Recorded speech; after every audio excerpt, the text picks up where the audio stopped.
Boston, in the last days of the year, was cold to the bone.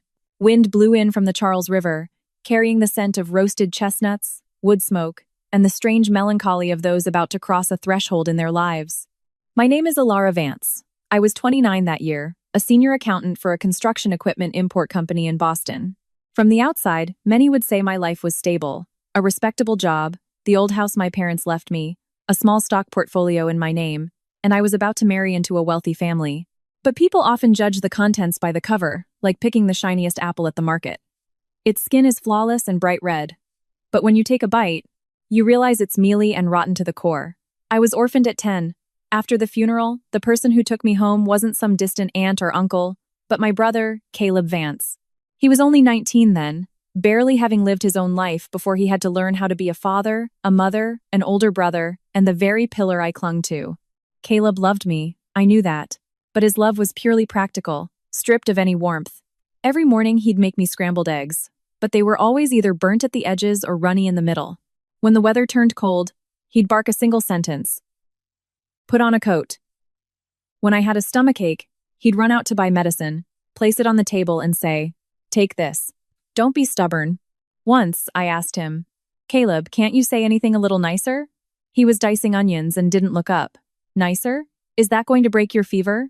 I was so exasperated I almost laughed.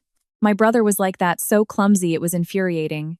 But if anyone so much as touched me, he'd drop everything, even a meal he was halfway through, to come running. They say siblings are your flesh and blood, but my blood ran a bit cold. Sometimes we'd step on each other's toes without even apologizing. Then I met Julian Croft. Julian wasn't like the rich men I'd imagined. He didn't flaunt watches, talk about cars, or throw money in people's faces. For our first dinner date, he took me to a small, acclaimed ramen shop in a quiet alley. He said, "You're an accountant. You must be tired of looking at numbers all day. Let's eat something light so you can sleep well tonight." It was such a simple sentence, but I never forgot it.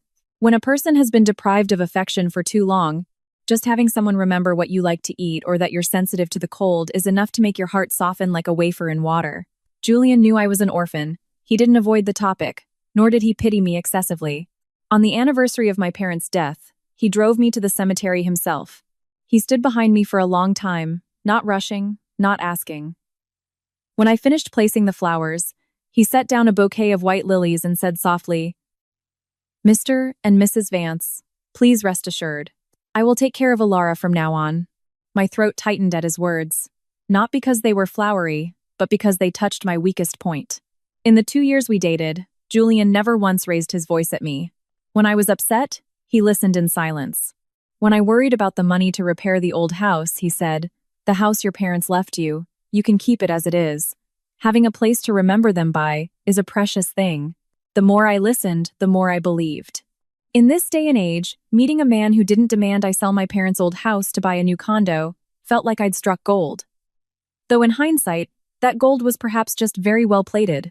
Julian's mother, Eleanor Croft, charmed me even more. The first time I visited their villa in a riverside suburb, Mrs. Croft came to the gate to greet me. She wore a soft cashmere sweater in a taupe color, her hair in a low chignon, a string of pearls in her hand.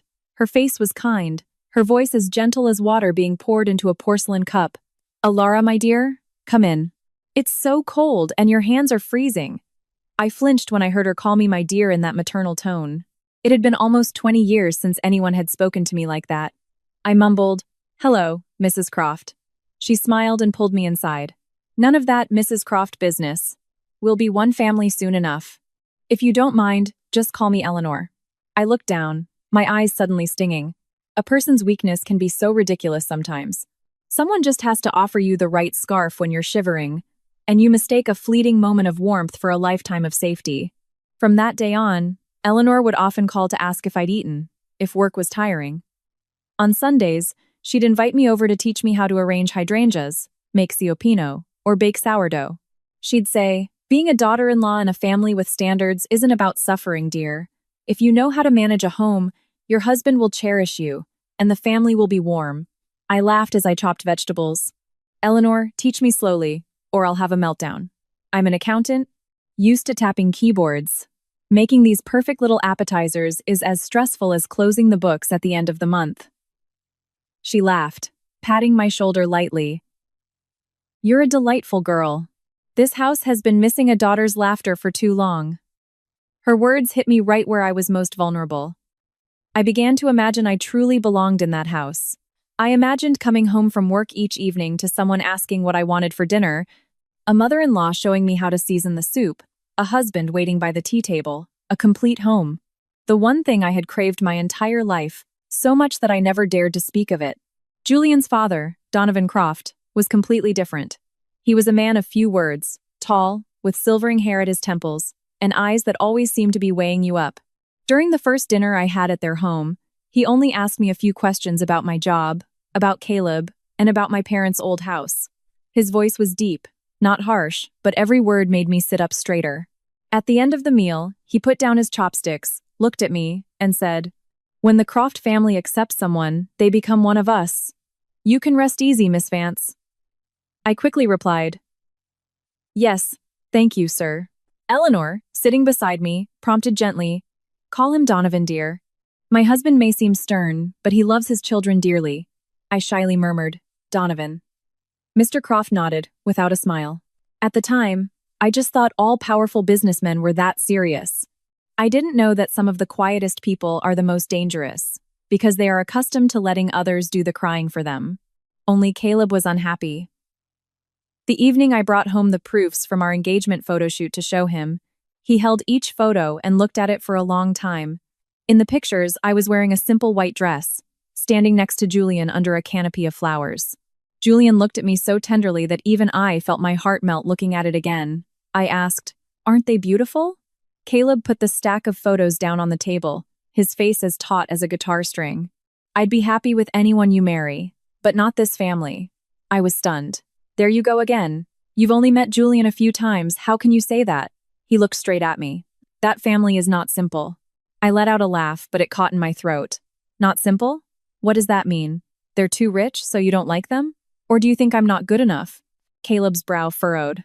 "Alara, don't twist my words. Then be clear. What's your reason for forbidding me to marry him?" He fell silent. His silence that day hurt me more than any scolding ever could. I felt like that orphan child again, wanting to step out of the cramped kitchen and into a new family, only to have my one and only relative stand blocking the door.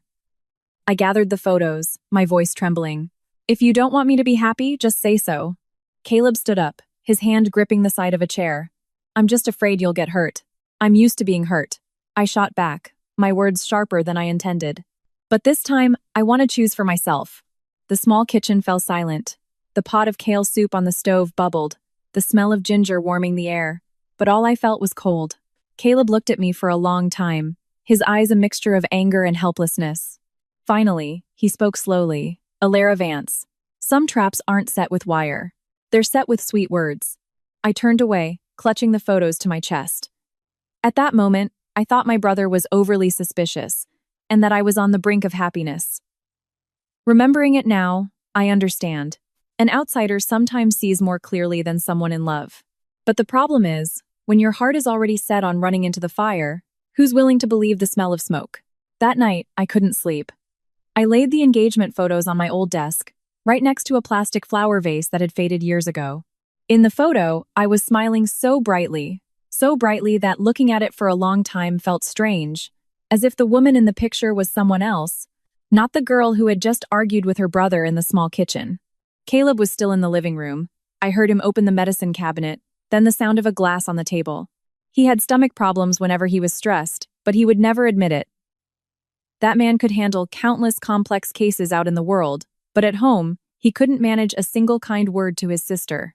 God really does hand out different skill sets. My brother's talent for comforting words must have been on back order when they were being distributed. I opened my door and leaned against the frame. "Caleb." He turned around, a cup of warm water in his hand. "Why aren't you asleep? I'm asking you one last time. Why won't you let me marry Julian?" He looked at me, his eyes weary. "I didn't say you can't, I just told you to reconsider. So you still don't approve." He was silent for a few seconds, then put the glass down. "There are things I can't tell you yet. But the Croft family, especially Apex Developments, isn't as clean as you think." I laughed, but my heart felt tight. Saying that is the same as saying nothing. What does not clean mean? Construction companies and big projects always have rumors. You work in that sector, so you suspect everyone. This isn't just a rumor. Then what is it? Caleb looked out the window, where the streetlights cast shadows on the old sycamore trees. He spoke very quietly. There are signs of financial misconduct. Convoluted contracts, shell companies, non-transparent land records. That's all I can say. I froze. A part of me wanted to ask more, but a larger part felt insulted. I thought he was using his job to scare me. Do you have proof? If you don't have proof, don't talk about them like that. Don't you see how Julian treats me? You know how his mother cares for me. He turned back abruptly. How long have you known them to know if it's real or fake? That question was like a spark. I stepped fully into the living room, my voice rising. So, because you raised me, you have the right to decide who truly loves me. You're afraid that once I'm married, you won't be able to control me anymore, right? Caleb's face went pale. I knew I had gone too far, but the words were out and couldn't be taken back. The human tongue is a strange thing. In anger, it loves to be a knife, and then it expects the wound to heal on its own. He said slowly, I never wanted to control your life. I just don't want you to walk into danger. I gave a bitter laugh. The most dangerous thing for me right now is to keep living in your fear. Caleb stood there, silent. It was the first time I had ever seen him so utterly helpless. He didn't scold or shout, only his eyes turned a very faint red. I went back to my room and closed the door. That night, I cried.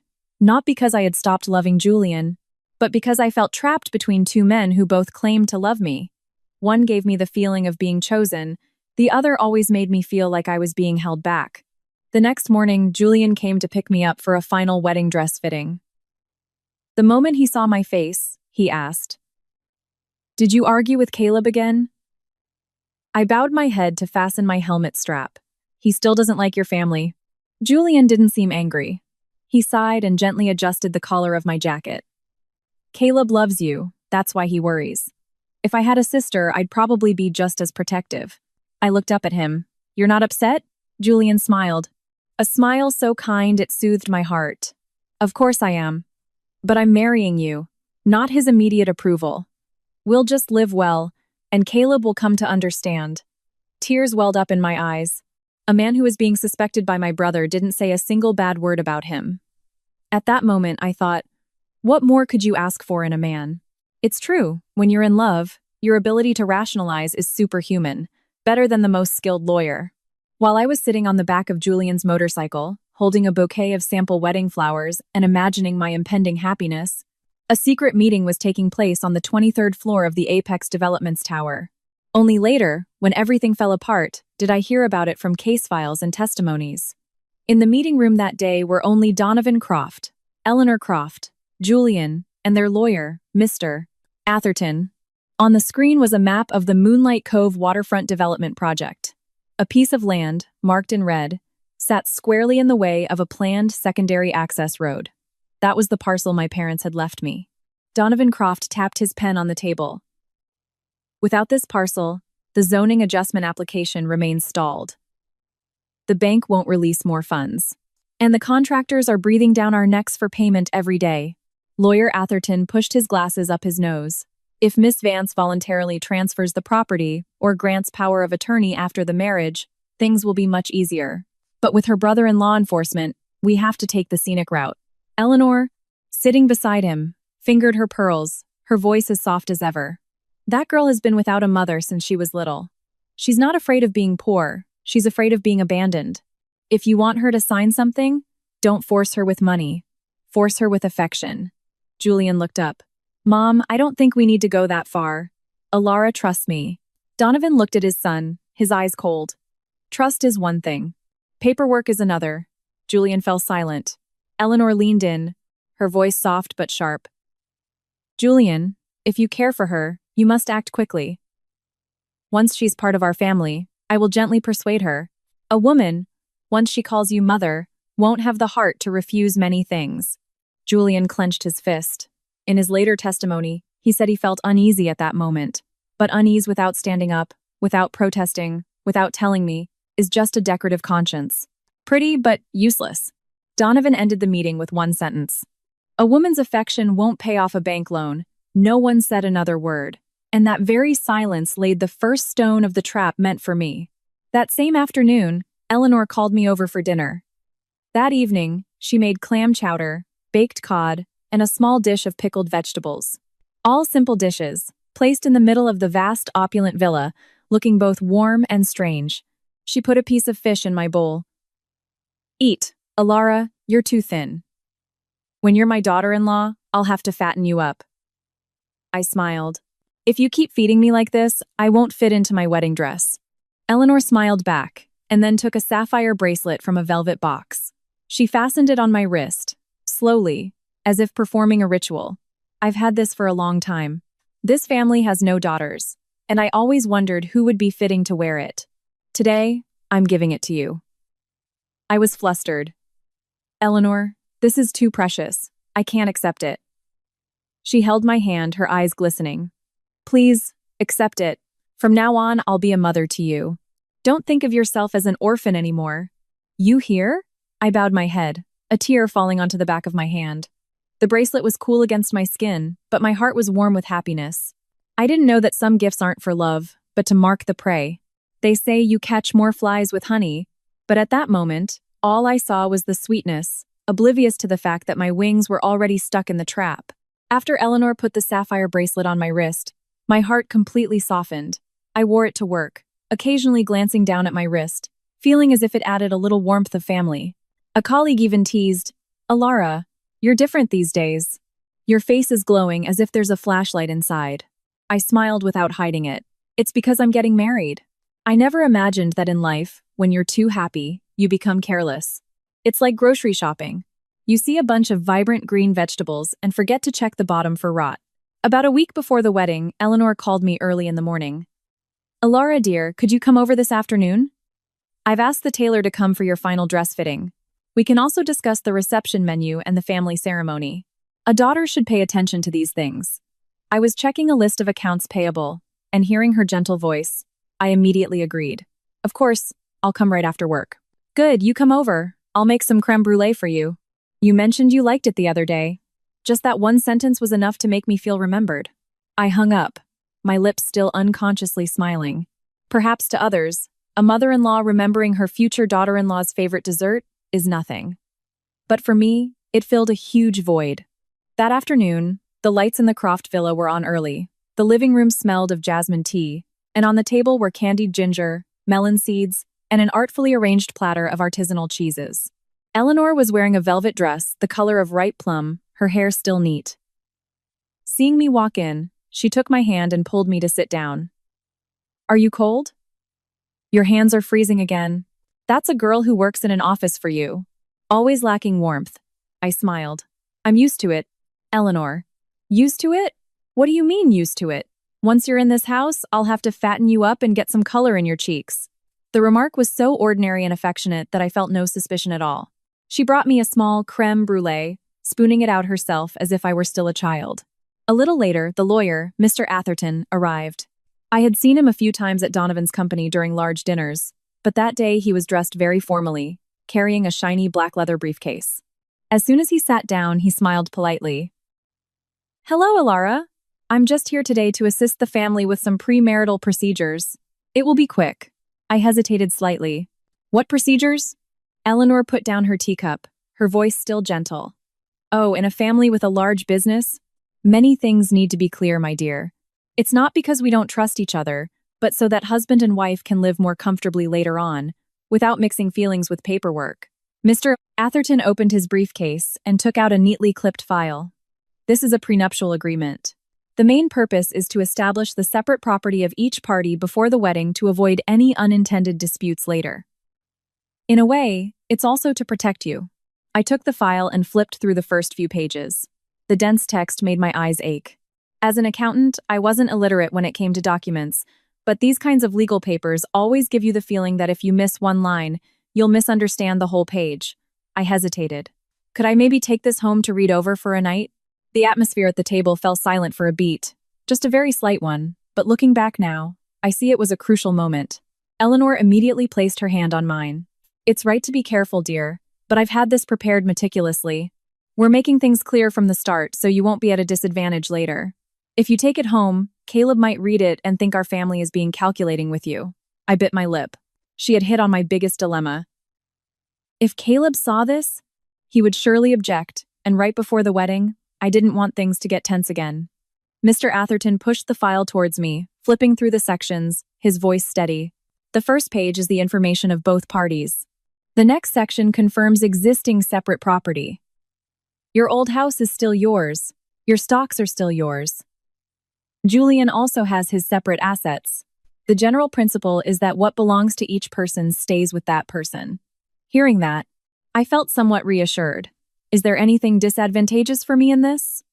He gave a very professional smile. If there were, would the family dare ask you to sign it right before the wedding? We're about to become one family after all. There are just a few general clauses in the appendix, mainly about standards of conduct. If one party seriously harms the honor and reputation of the other, every family has that, Alara. As he spoke, he quickly flipped through the last few pages, so fast that my eyes only caught a glimpse of the tiny print. I was still hesitant. Eleanor suddenly let out a soft sigh, her voice dropping. I'm just afraid of one thing, Alara. Outsiders will think that because you're an orphan, you'll be at a disadvantage coming into a wealthy family. I want it so that if anyone says anything in the future, you can hold your head high and say, my husband's family is honorable and clear. They wouldn't let me lose a single penny. Hearing the word orphan, my heart clenched. She held my hand, her eyes welling up. If your own mother were still here, she would want you to be married properly, with transparent paperwork so no one could bully you. I didn't give birth to you, but if you'll let me, I want to take care of that for you. I bowed my head. Her words struck the weakest place in my heart. I suddenly felt that if I hesitated now, it would be like betraying her kindness. It's true what they say, you can bend the soft and break the hard. But that day, the one who was soft wasn't her, it was me.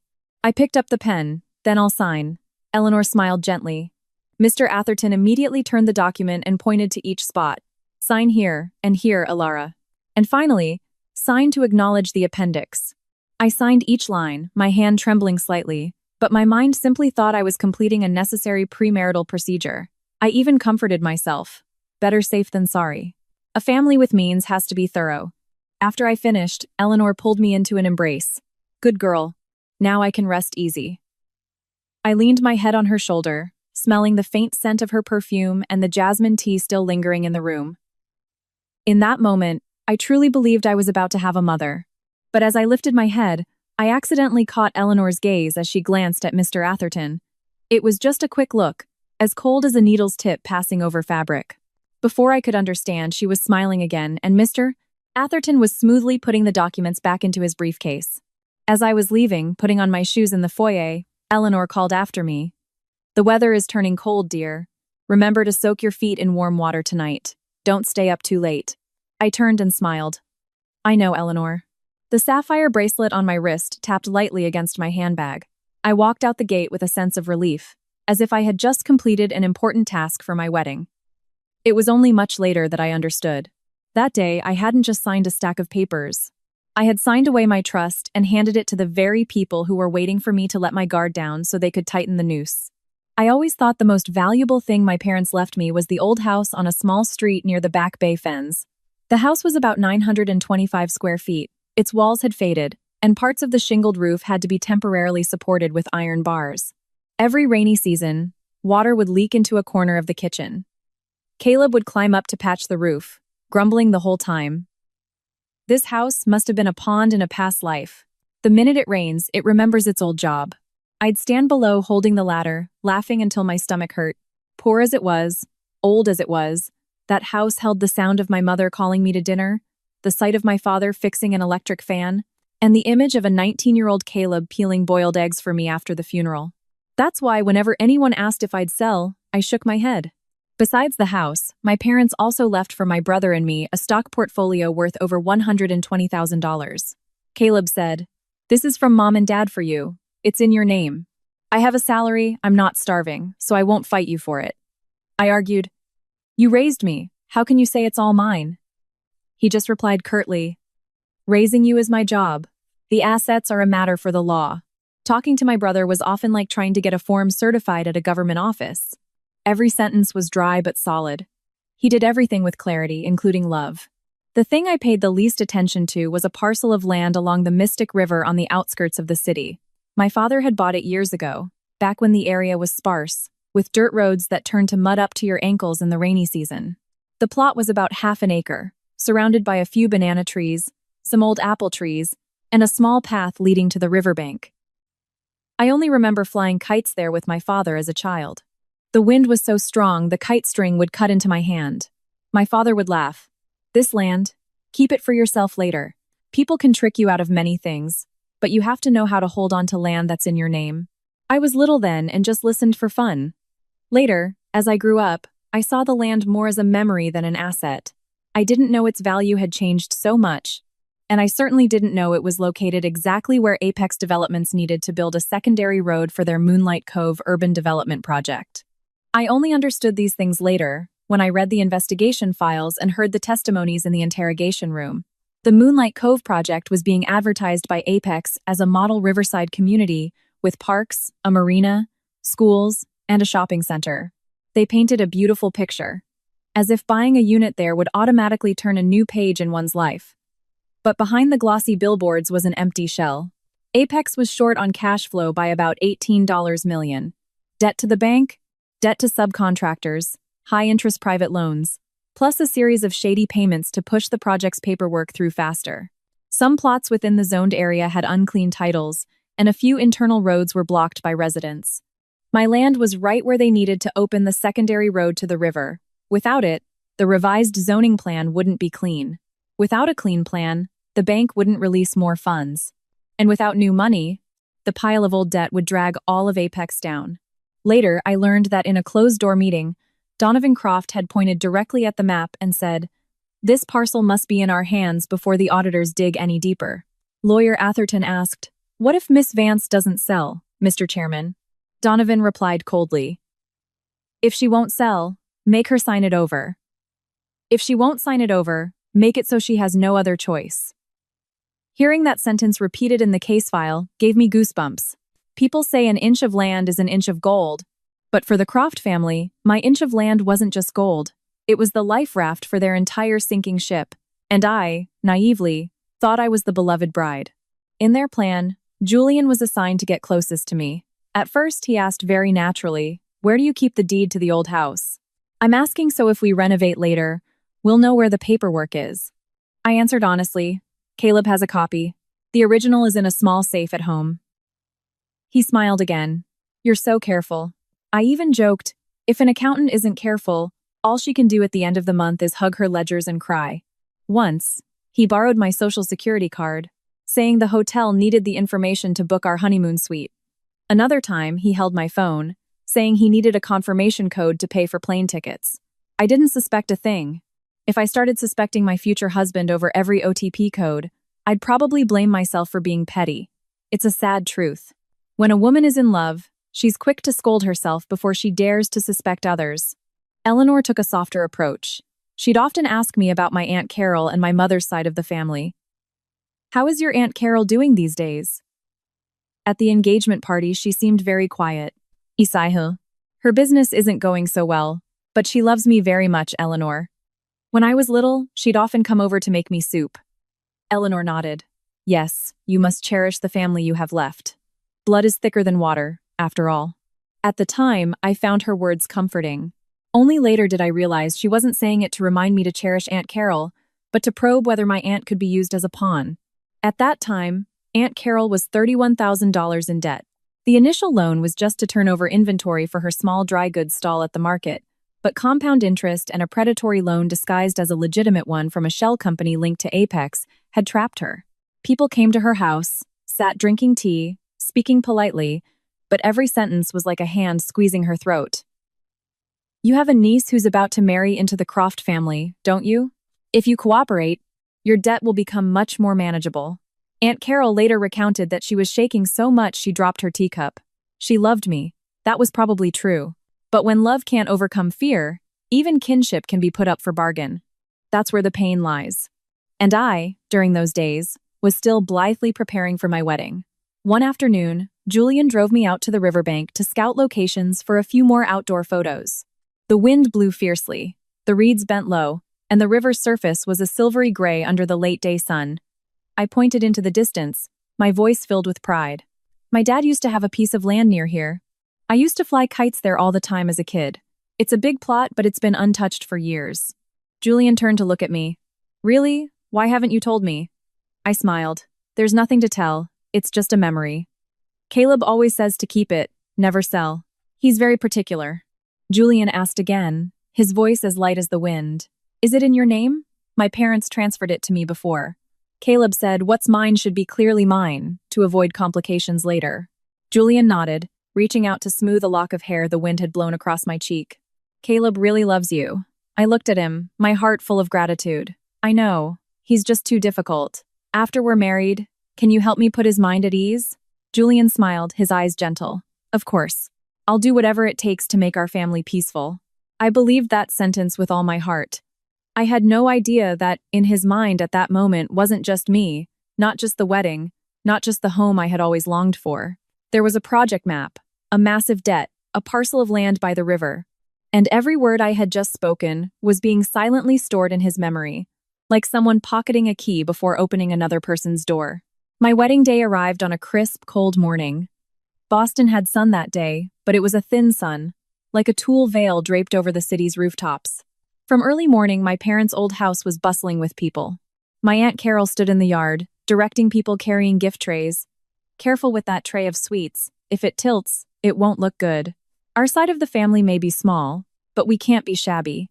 I sat in my room in a red dress, listening to the sounds of laughter and chatter outside, my heart fluttering. On the dressing table was a small framed photo of my parents. I looked at it for a long time, trying to hold back tears so I wouldn't smudge my makeup. Caleb stood at the doorway in a sharply pressed black suit. He looked different that day, more serious than usual, but there was something soft in his eyes. He handed me a box of tissues. Cry less. If you show up with swollen eyes, don't blame me for bad pictures. I laughed, tears still streaming. It's my wedding day, and you still can't say a single nice thing? He looked at the photo of our parents on the table, his voice low. If Mom and Dad were here today, they'd be so happy. Just that one sentence made my heart feel like it was being gently squeezed.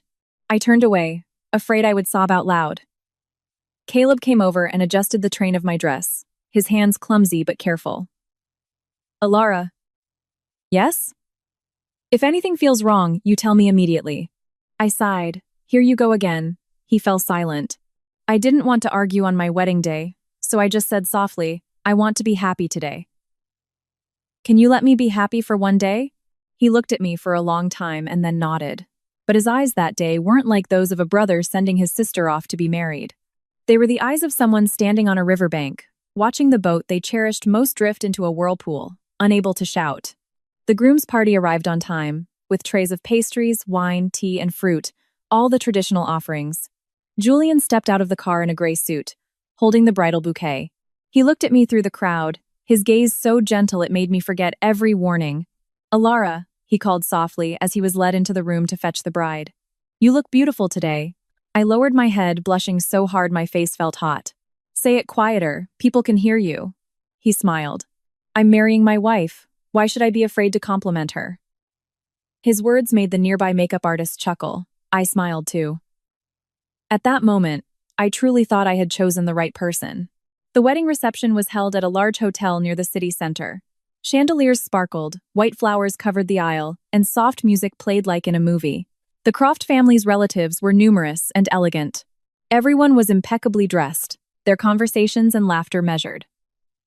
My side was much smaller, just a few relatives, close friends, and colleagues. I felt a pang of sadness, but Eleanor quickly took my hand. Don't be sad that the bride's side is small.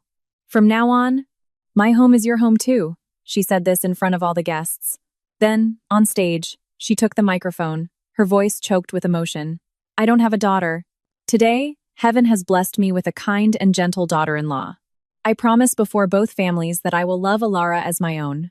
After speaking, she removed the sapphire bracelet from her own wrist, held it up for everyone to see, and then fastened it onto mine again, like a ceremonial handover. Applause erupted, and many people in the audience wiped away tears. I was crying too. Julian, standing beside me, put his arm around my shoulders. He leaned down and whispered, "My wife, don't cry anymore. From now on, you have me." Hearing the words my wife made my heart melt. After so many years of living in a house without a mother's voice, so many nights forcing myself to be an adult so Caleb wouldn't worry, that day I thought I could finally lean on someone. Donovan Croft spoke last. He didn't speak for long, just raised his glass, his voice deep and clear. "From this day on, Alara Vance is a member of the Croft family. I expect you both to live honorably, uphold the family's reputation, and do nothing to cause trouble for either side." The hall applauded again. I bowed my head in thanks. At the time, his words just seemed strict, typical of a father-in-law in a traditional family. It was only much later that I understood. Some people say family not to protect, but to confirm ownership. Life really does love to play word games with the naive. Throughout the reception, Caleb sat at a table near the stage. He barely ate anything. Every time I looked down, he was observing the surroundings. At one point, his eyes met Donovan's. They said nothing, but the air between them grew visibly colder. I went down to offer a toast at his table. Caleb held up a glass of water. He wasn't drinking. "You're not happy, are you?" I asked quietly. He looked at me in my wedding dress, his voice softer than usual. "As long as you're happy, stop looking like you're about to be reprimanded. It's my wedding day." The corner of his mouth twitched into a slight smile. "All right, now that you're married, try to be less clumsy." I snorted. Such a touching blessing. He didn't smile further, just said, "Remember what I told you." I turned away, pretending not to hear. At that moment, I was afraid that if I heard one more warning, my happy day would crack. Late that night, I followed Julian to the Croft family's riverside villa. The iron gates opened slowly, and 2 rows of garden lights illuminated the pristine stone driveway. The villa looked breathtaking from the outside, like something out of a movie about the rich. But for some reason, as the car rolled through the gates, I felt a slight chill. The master suite was on the 3rd floor. Eleanor had had it decorated meticulously. White roses were scattered on the bed, scented candles were placed in the corners, and the velvet curtains were drawn. The bedding was brand new. Everything was so beautiful it felt untouched by human hands. Julian took off his tie and stumbled into the room. He had drunk quite a bit at the party. I helped him sit on the edge of the bed. "Go change and get some rest." "Why did you drink so much?" He smiled wearily and pulled my hand. "It was a happy day. Don't be mad, my wife." I sighed and took a towel to wipe his face. "I'm not mad, but you'll have to deal with the headache tomorrow." He lay down, his eyes closing almost immediately. Within minutes, his breathing was even. I sat beside him, feeling a mix of amusement and affection. My new husband, fast asleep on our wedding night. It sounded a bit pathetic, but at the time, I just thought he must be exhausted. I changed out of my heavy wedding gown, put on a white silk nightgown, and walked to the window. Outside, the wind from the river rustled through the trees, casting moving leaf shadows on the glass like slender hands. The villa was too large, too quiet. It was a quietness that didn't feel like peace, but like everything was holding its breath. I touched the sapphire bracelet. Suddenly, I missed my parents, missed the small kitchen, missed Caleb with his gruff, persistent warnings. When I turned back, I briefly saw a small camera in the corner of the hallway outside our door. A small red dot blinked once, then went out. I stood watching for a few seconds, telling myself it was probably just the security system switching to night mode. Rich houses have a lot of gadgets. A normal person like me would find anything strange. I blew out the candles and pulled the covers over myself, lying down next to Julian. The scent of white roses and candles blended together, making my head feel a little heavy.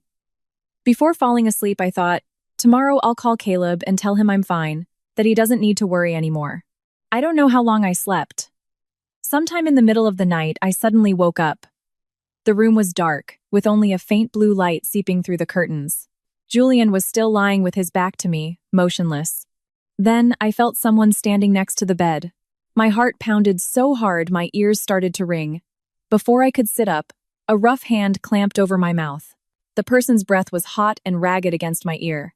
"Don't turn on the light. If you want to live, come with me. Now." I froze, my whole body rigid. The hand over my mouth was incredibly strong, and the smell of sweat mixed with a cold, damp jacket filled my nose, making me nauseous. In my mind, there was only one thought. I'm being robbed. On my wedding night, in my in-laws' house, an intruder had snuck in and was standing right beside my bed. I struggled, my nails scratching the person's arm. He gripped me tighter, his voice low and urgent. Miss Vance, calm down. Don't scream. How could I be calm?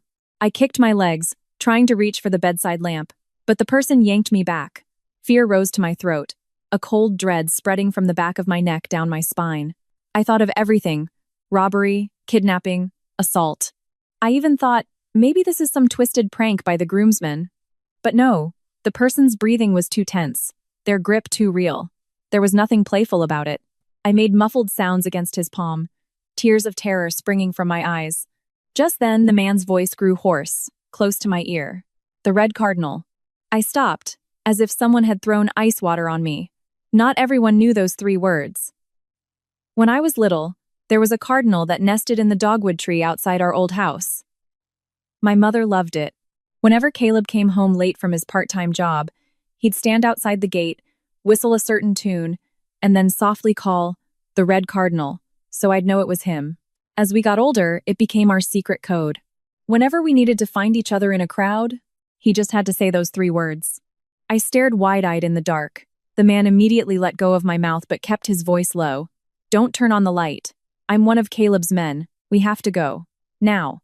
I was breathing heavily, shaking so much my teeth chattered. Who are you?" "My name is Howard. I'm the new driver for the family. There's no time. If you want to get out of this clean, we have to go. Now." I looked over at the bed. Julian was still lying there, as still as death, his breathing even, completely oblivious. The scene scrambled my thoughts.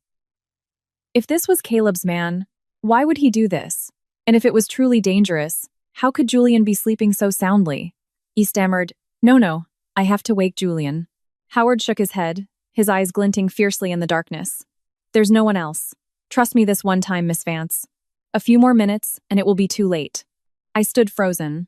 I had never been in such a surreal situation in my life. My wedding dress was still draped over a chair. My new husband was lying right in front of me, and a strange man was dragging me away in the middle of the night. Life really does have sharp turns, steeper than any mountain road, with no time to react. Howard bent down, picked up a gray windbreaker he had prepared, and draped it over my shoulders. "Put this on," quietly. I was practically pulled along by instinct. He opened the door just a crack. The hallway was dimly lit by wall sconces that cast a faint yellow light onto the long runner. The cold air from the vents blew across my ankles, making me shiver. Howard didn't lead me to the main staircase, but turned down a narrow passage at the end of the hall, behind what looked like a decorative wooden panel. "This house has a service staircase?" I asked, my voice trembling. "Big villas usually have a staff entrance." "Don't talk so much."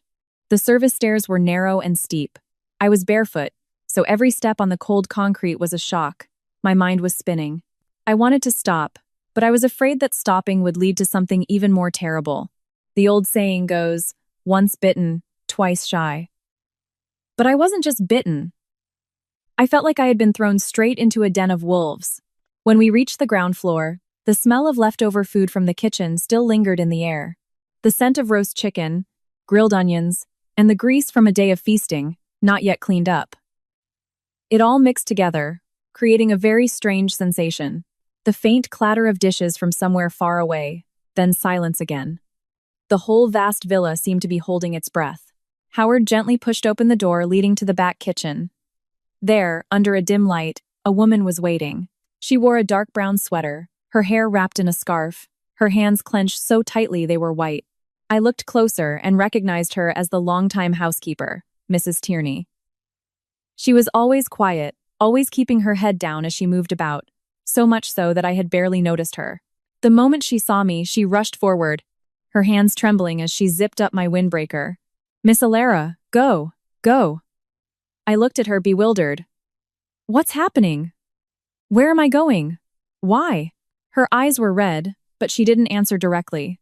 She just turned to unlatch the small iron gate leading to the side exit, her voice choked. "Go, Miss Alara, and don't look back." Her words made my heart clench.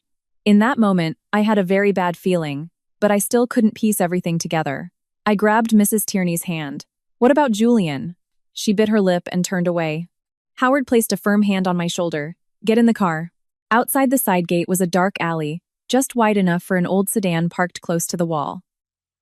The car's headlights were off, only the faint blue glow from the dashboard visible. I walked quickly, my feet freezing on the damp, cold concrete. As I climbed into the back seat, I realized I was still wearing a thin white nightgown under the jacket. My hair was a mess, and I had no shoes. I was shaking as if I had just been thrown into ice water. The car door shut with a thud. Howard got into the driver's seat and started the engine immediately. The car rolled quietly through the dark alley and turned onto the main road outside the villa complex. I looked back through the rear window. The Croft Villa was glowing with warm yellow lights against the night sky, with its layers of balconies, glass doors, and neatly trimmed trees. Just a few hours ago, I had walked in there as a new bride, thinking I had found a home.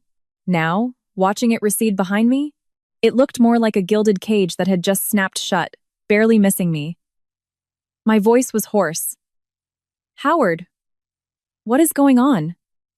He didn't look at me in the rearview mirror. "Once we're somewhere safe, someone will explain everything to you." "Who?" He paused for a few seconds, then replied, "Caleb." The moment my brother's name was spoken, the sense of betrayal in me erupted. I bit my lip until I tasted blood. In my head, there was only one thought. Caleb did this.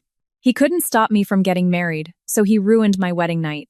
After driving for more than half an hour, the car stopped in front of an old apartment complex tucked between several dark buildings. The stairwell was narrow, the paint on the walls was peeling, and the hallway lights flickered. Howard led me to the third floor and stopped in front of a gray wooden door. I could hear my heart pounding in my chest. The door opened. The person standing inside was Caleb. He was wearing a dark shirt, his face pale from lack of sleep, his eyes dark-rimmed, but his gaze was as taut as a drawn bow. The moment he saw me, he took a step forward. "Ilara," I didn't let him finish. All my panic, humiliation, anger, and shame coalesced into one point. I raised my hand and slapped him hard across the face. The sharp sound echoed in the quiet apartment, as dry and painful as a breaking ceramic bowl. I was trembling, crying and shouting at the same time. "Are you insane? Are you only happy when you've completely destroyed my marriage?" My hand stung and Caleb's face was turned to the side from the force. In the small apartment, no one spoke. Howard stood near the door. A woman I didn't recognize, who I would later know as Leanne, wasn't there yet. There was only the dry ticking of a wall clock. Caleb slowly touched his cheek, then looked at me. He wasn't angry, which only made me angrier. I backed away, pulling the jacket tighter around myself. "Tell me, what more do you want from me? You didn't like Julian, and I accepted it. You forbade me from marrying him, and I still listened. But to have someone drag me away from my own home on my wedding night like this, do you even see me as your sister anymore?" Caleb's voice was hoarse. "Ilara, you should change first. You're freezing." I burst out laughing through my tears. "You kidnap me from my husband's house and tell me to change my clothes? You really are good at staying calm." He bent down, picked up a paper bag from a chair, and handed it to me. Inside was a set of long-sleeved clothes, a face towel, slippers, and a new phone. "Your old phone is off. Put it in this bag. From now on, don't call anyone with your old number. Don't text Julian. Don't post anything online. And don't leave this apartment without someone with you." I looked at him as if he were a stranger. "Who do you think you are to give me orders? I'm the one trying to keep you alive and safe through the night." I choked. The sentence landed heavily, but the anger in me hadn't subsided. "I have to call my husband. Julian will panic when he wakes up and doesn't see me. Eleanor will worry too." Caleb cut me off, his voice low but firm. "Just watch." "Watch what?" He didn't answer immediately. He glanced at Howard. Howard gave a slight nod and placed a laptop on the table. The screen lit up, showing multiple camera feeds. The villa's gate, the first-floor living room, the hallway near the back kitchen. The images weren't crystal clear, but they were enough to recognize everyone. I stood frozen. By then it was nearly dawn, and the Croft Villa was in chaos. Julian burst out of the bedroom in a wrinkled shirt, his hair a mess, his face frantic. He ran down the hall banging on every door. "Ilara!" His voice, tinny through the laptop speakers, was still audible. I unconsciously stepped closer to the screen, my heart aching. That man was looking for me. He was genuinely panicked. At least, that's how it seemed to me then. Julian ran down the stairs and grabbed a housekeeper. "Have you seen my wife? Where's Ilara?" The housekeeper shook her head, her face pale. Julian yelled and slammed his hand into a vase by the stairs. It shattered. I flinched. Caleb, standing beside me, remained silent. Then Eleanor appeared. She was in a pale-colored nightgown, her hair down, her steps unsteady. The moment she heard I was missing, she clutched her chest and collapsed onto a sofa. People rushed to help her. When she came to, she grabbed the wedding photo from a table and sobbed. "Alara, my daughter, where are you? Why did you leave me?" I covered my mouth with my hand, tears streaming again. Her grief was so convincing that if I hadn't just been dragged out of that house myself, I would have believed she was the most heartbroken mother-in-law in the world. Julian knelt beside her, his head in his hands. "It's my fault. I drank too much. I couldn't protect Alara." Eleanor lightly slapped his shoulder, her voice choked. "Call her brother. Call Caleb now. She only listens to her brother." I whipped my head toward Caleb. "You see? They're so worried about me, and you still suspect them." Caleb looked at me, his face unchanged, but his eyes more tired. Real worry? Or a real performance? Keep watching. On the screen, Donovan Croft walked into the living room. He didn't shout, didn't run, didn't ask frantic questions. He adjusted his sleeves, looked around, and said to Mr. Atherton, who was standing nearby, "Have the media person check the house cameras. No need to report this widely yet." His voice was chillingly calm. I frowned. A father-in-law who just found out his daughter-in-law vanished on her wedding night. How could he be as calm as if he were dealing with a power outage? I immediately made an excuse in my head. Maybe Mr. Croft is used to handling big crises. The more chaos, the more he has to keep a straight face. When you don't want to believe something bad, you become an expert at finding justifications. A few minutes later, Caleb's phone rang. The screen showed Julian's name. Caleb put it on speaker. Julian's trembling voice filled the room. "Caleb, Alara's missing. I don't know where she went. She was in the room with me last night, and when I woke up, she was gone. Please help me find my wife. I'm begging you." I was shaking, wanting to snatch the phone and say I was here, that I didn't leave, that I didn't understand what was happening either. Caleb replied slowly, calmly. "Have you checked the house thoroughly?" "We have. We can't find her. My mom is a mess. My dad has people checking the cameras. Has Alara contacted you?" Caleb looked at me and said, "No." Julian paused for a few seconds. Then his voice became quieter. "Can you come over? If you're here, my mom will feel better. And if Alara misunderstood something, you can help explain. I'm afraid the pressure of the wedding got to her and she did something rash." My heart grew a little colder. Rash? Why would it suddenly be rash? Caleb ended the call with a few distant phrases and immediately dialed another number. This time, his voice was completely different, concise, and professional. "Reporting, sir. The primary person of interest is my own sister. I'm requesting to be removed from a direct handling role to avoid a conflict of interest. I recommend an independent team take over the report of an unusual disappearance at the residence of Donovan Croft, Riverside District." I slumped into the chair. You really reported it to the police?" He looked at me. "If I don't report it, they'll write the story their way. The first person they'll turn into a villain could be me. The next will be you." I was speechless. Howard poured me a glass of warm water. I held it with both hands, but I was still shaking. Everything before me was spinning. Julian crying, Eleanor fainting, Donovan calm, Caleb reporting to his superiors. And me, the bride of less than a day, sitting in a strange apartment in someone else's clothes, about to watch my own in-laws turn me into a missing person. By midday, the feeds from the villa showed law enforcement had arrived. They entered the master suite, sealed off some items, checked the hallways, and took statements from everyone. Eleanor was still crying, but every time the camera panned away, she sat up a little straighter. Julian signed a written statement with his head down. Donovan stood by the window, constantly on the phone. My voice was almost gone. "Caleb, what would have happened last night if I hadn't left?" He didn't answer right away. He took a thin blanket and draped it over my shoulders. A clumsy gesture. Just like when we were kids. "You should rest." I looked at him, tears falling silently. "I can't sleep." He pulled a chair and sat across from me. This time, his voice was softer, but each word was still heavy as a stone. "Then listen carefully. From now on, don't be too quick to believe the tears of anyone in that house." I clutched the now cool glass of water.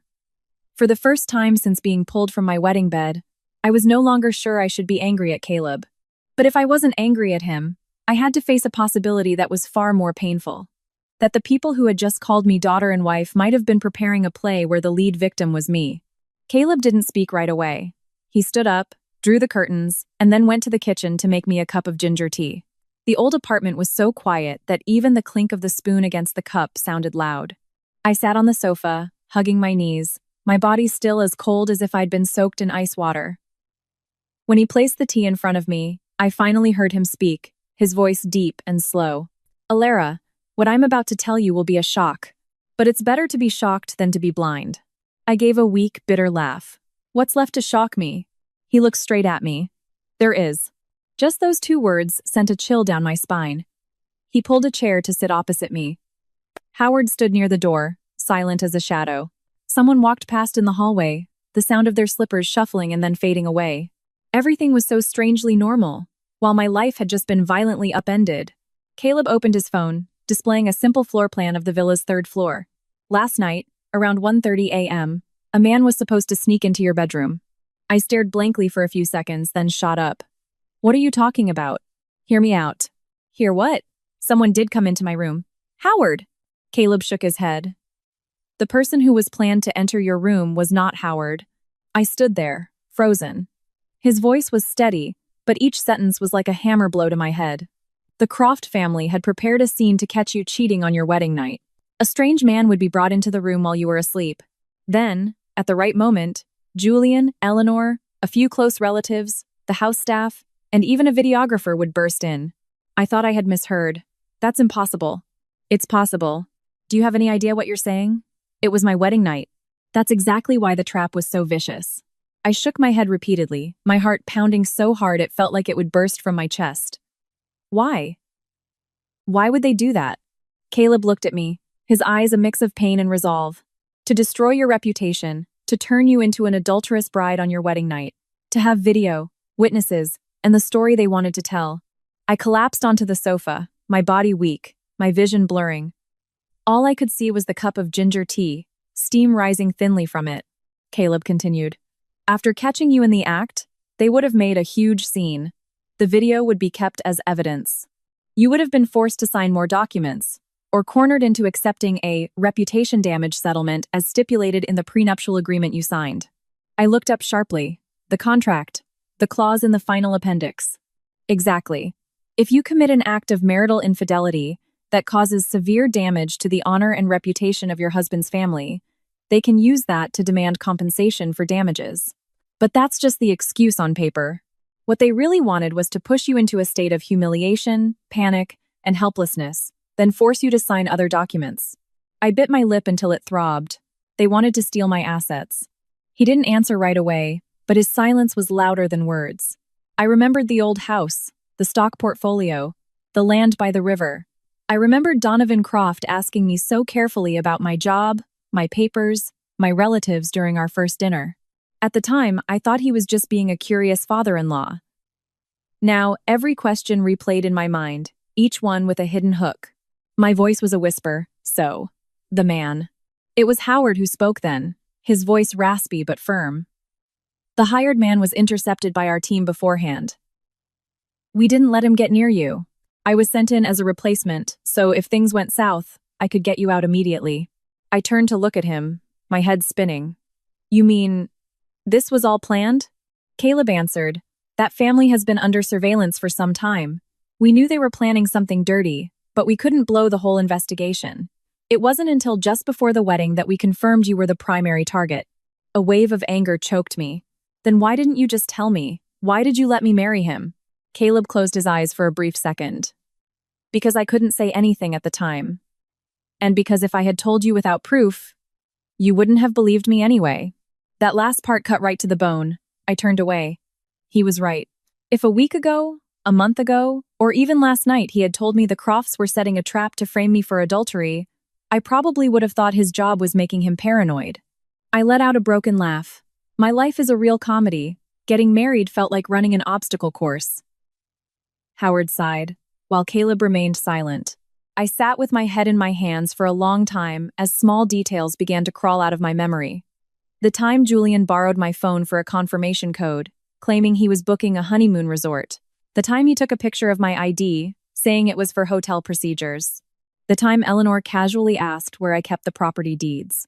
The time Mr. Atherton flipped through the last pages of the contract so quickly, And the camera in the hallway, its red light blinking before going dark. My voice trembled. Did Julian know about this? The room fell completely silent. I looked at Caleb, waiting for a denial. Just one sentence to say that Julian was tricked by his parents, that he didn't participate, that at least the man I loved wasn't vile enough to push me into humiliation. But Caleb said nothing. His silence was a tightening vice around my chest. It's true. Some answers don't need to be spoken to be understood. I bowed my head, my hands clenched so tight they turned white. He knew, didn't he? Caleb spoke slowly. Alara, in their plan, there was no scenario where Julian was completely innocent. I squeezed my eyes shut. A single tear fell onto the back of my hand, then another. I didn't sob. Perhaps at a certain point, the pain is so great that tears fall as silently as dust. I whispered, my voice breaking. I thought I'd found a decent man. Turns out I was just the prize they were after. Caleb looked at me, and this time, his voice was softer. You were wrong to trust. But trusting someone isn't a crime. The crime belongs to those who exploit that trust. I laughed bitterly. They say honey kills the fly. I must be the dumbest fly in Boston. Don't beat yourself up. How can I not? I argued with you. I thought you were trying to ruin my life. I let them lead me by the nose from start to finish. I paused, taking a sharp breath to suppress a sob. If you were in my shoes, what would you do? Knowing your wedding night was nearly turned into such a humiliating trap? Because at that moment, I didn't know if I should collapse or stand up. I only knew one thing. From that second on, my marriage was no longer about love. It had become a struggle between my honor and an entire family's greed.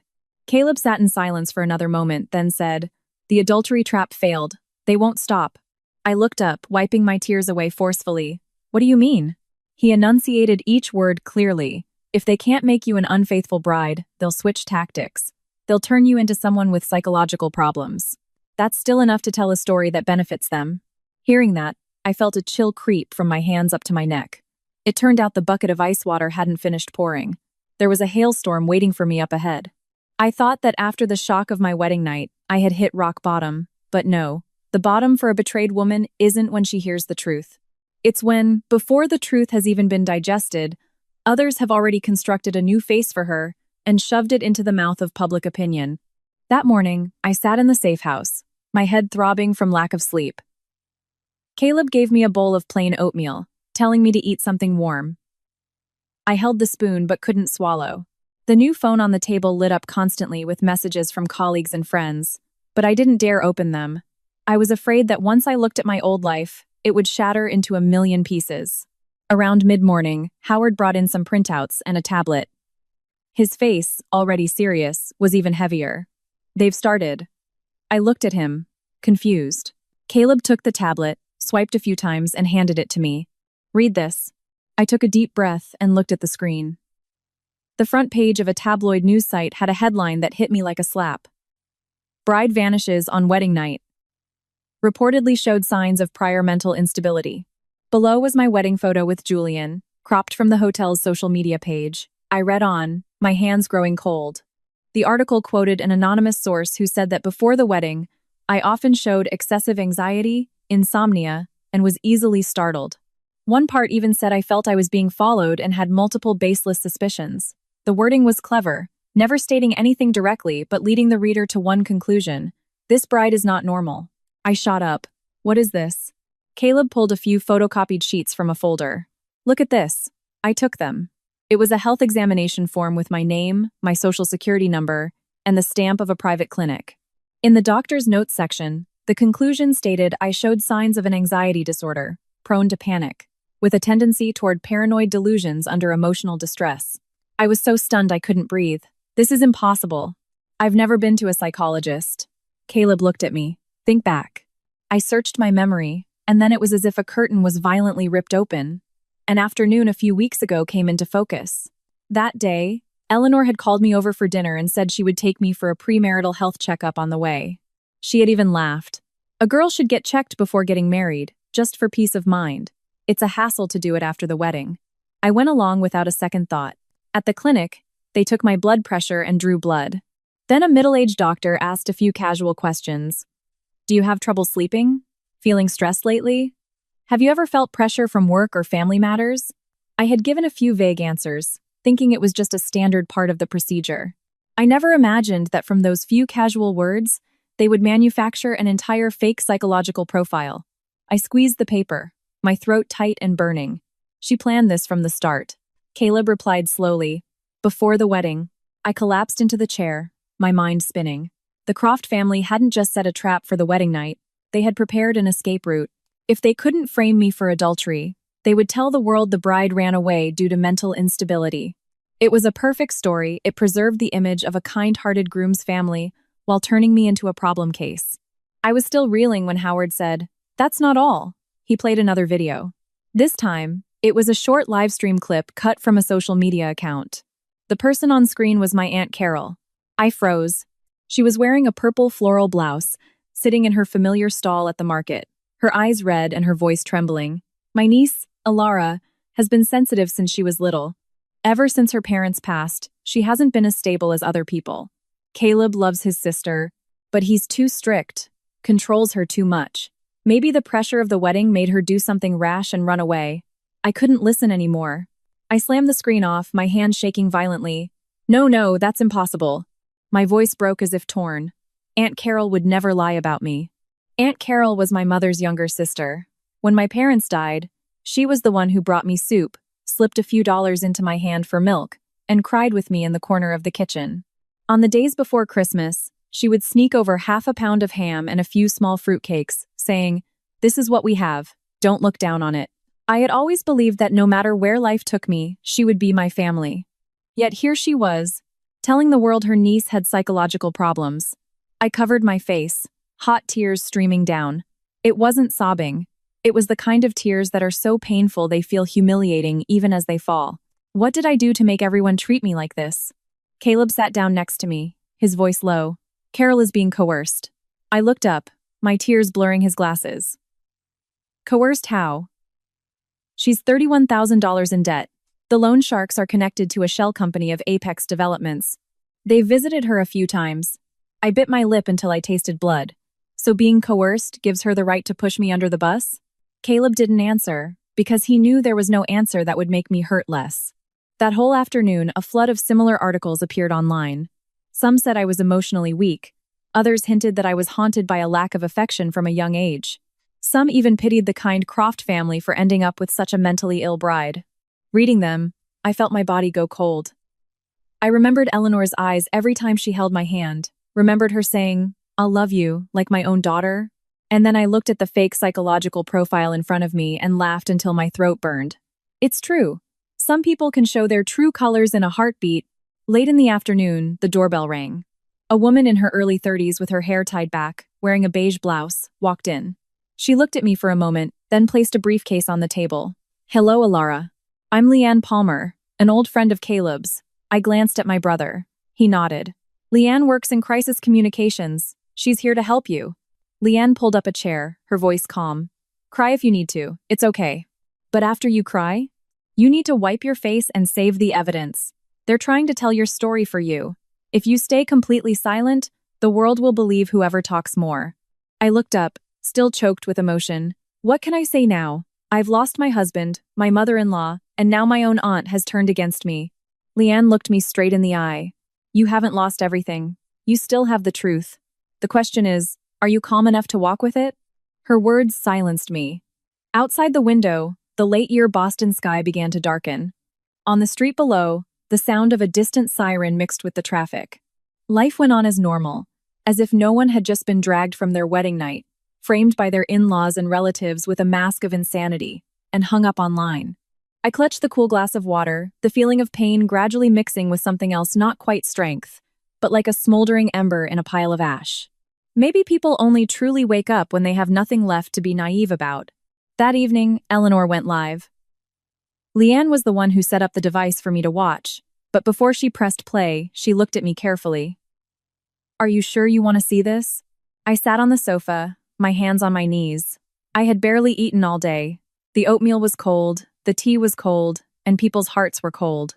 I just nodded. I have to know what they're saying about me.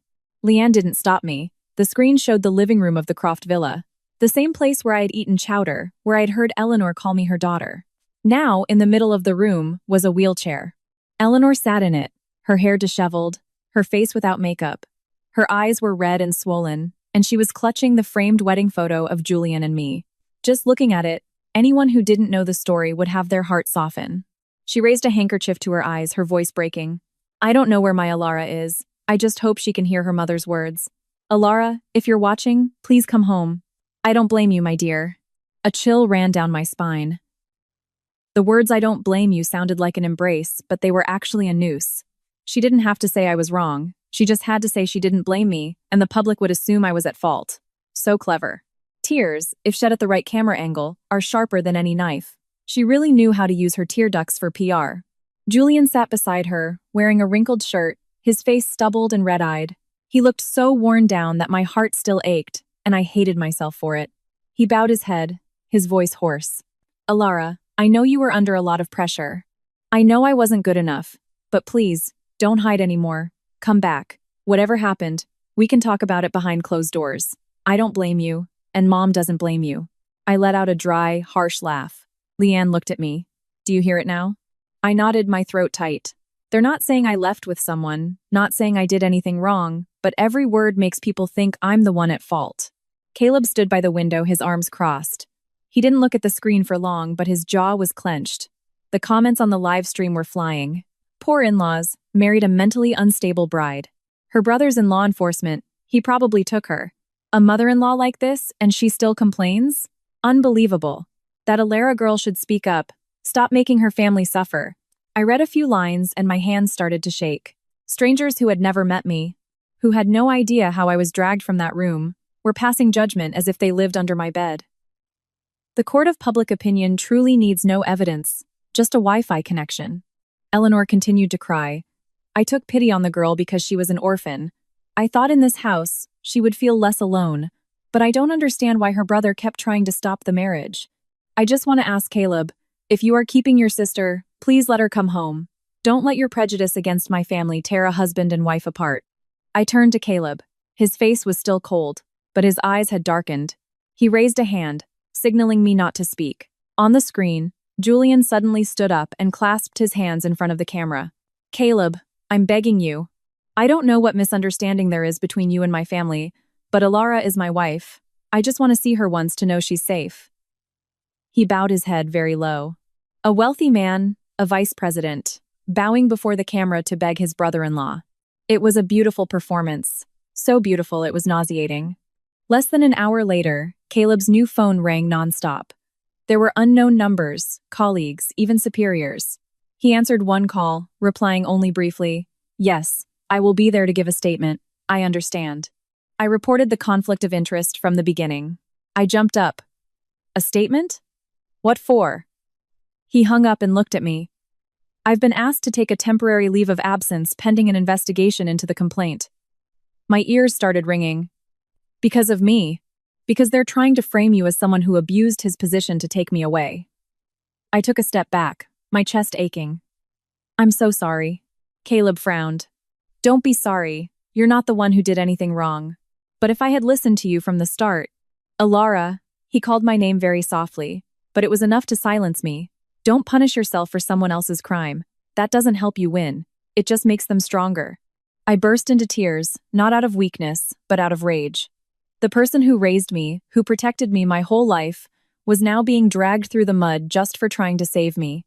I was angry at the Crofts, but I was 10 times angrier at myself. If only I had trusted less, craved a mother's love less. Maybe my brother wouldn't have been pushed into this corner. Leanne turned off the live stream. The room fell silent. She looked at me, her voice clear. From now on, you cannot react based on your pain. They want you to break down, call Julian, or post something reckless. The moment you do, they'll use it as proof that you're unstable.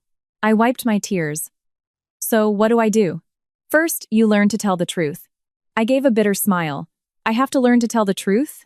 Yes, because if you say it the wrong way, even the truth can be twisted. You need to be able to answer 3 questions. Why did you leave the villa? Why didn't you contact your husband? And what proof do you have that you were set up? I fell silent. Leanne held her phone up to me, in selfie camera mode. Now, try. Look in here and say, I am Alara Vance. I looked at the lens, my throat closing up. Just one sentence and I couldn't say it. My mind flashed with images of Eleanor clutching the wedding photo, Julian bowing his head, my aunt saying I was unstable, Caleb being suspended. Everything crashed down on me like a flood. I opened my mouth. I am. And tears streamed out. I doubled over, sobbing uncontrollably. Leanne didn't comfort me. Caleb didn't either. They let me cry. It was the first time I realized that not being forced to stop crying is its own kind of kindness. A long time later, Leanne handed me a tissue. Are you done? I sniffled. Not really, but crying more probably won't get them to jail any faster. Leanne's lips quirked.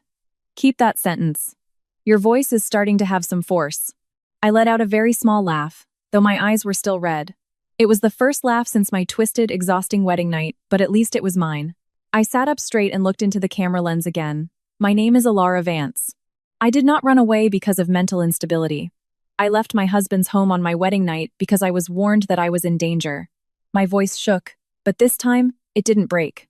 Caleb, by the window, turned his face away. I knew he didn't want me to see the redness in his eyes. Leanne stopped the recording. Good, we can't use it yet, but it's good. I looked at myself on the phone screen. My face was pale, my hair hastily tied back, my eyes swollen. I no longer looked like the bride in the wedding photo, but I also didn't look entirely like someone driven to a dead end. Outside, the Croft family was using tears to pull the world to their side. And I, in that old apartment, was starting to learn how to say one sentence without trembling, then another, and another. I used to think that all I needed was to be loved. But that night, I learned a bitter lesson. When people use love to push you off a cliff, the thing that saves you isn't tears, it's evidence, and a clear head.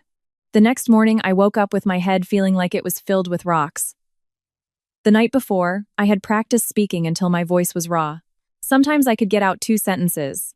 Other times, just mentioning the word mother would make my throat tighten. But maybe Leanne was right. You can't just sit and cry and wait for the truth to walk out and present itself to the world. Caleb placed a folder in front of me, the papers neatly organized in a clear plastic sleeve. Read this. I took it, my palms growing cold as I read the title on the first page.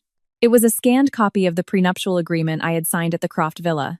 Every page, every word, every one of my signatures was clearly visible. The only difference was that this time, I wasn't reading it through the eyes of a hopeful bride-to-be. I turned the pages slowly. The first part was just as Mr. Atherton had said. It confirmed my separate property, Julian's separate property, and the principle of independent management. It all sounded very proper, even beneficial to me. I laughed dryly. The paperwork was so cleverly written. Anyone skimming it would think it was decent. Caleb sat across from me, his arms crossed. Flip to the final appendix. I did as he said.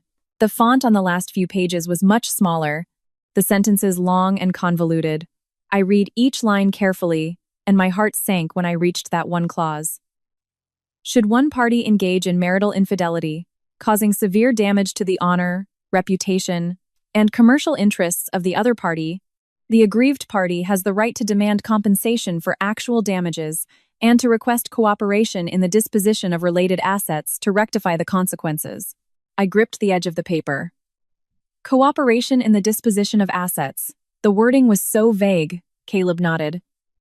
It doesn't explicitly say they'll take your assets, but with a fake adultery video, witnesses, public pressure, and a few more coerced signatures on a power of attorney or a new commitment, this clause becomes their legal justification.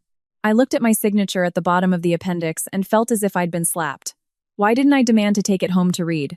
Leanne, sitting beside me, said gently, because you were being emotionally manipulated. They didn't trick you with the words first. They tricked you with affection. Her words brought back that afternoon at the villa. Eleanor holding my hand, mentioning my late mother, saying, if your mother were alive, she would want you to be protected.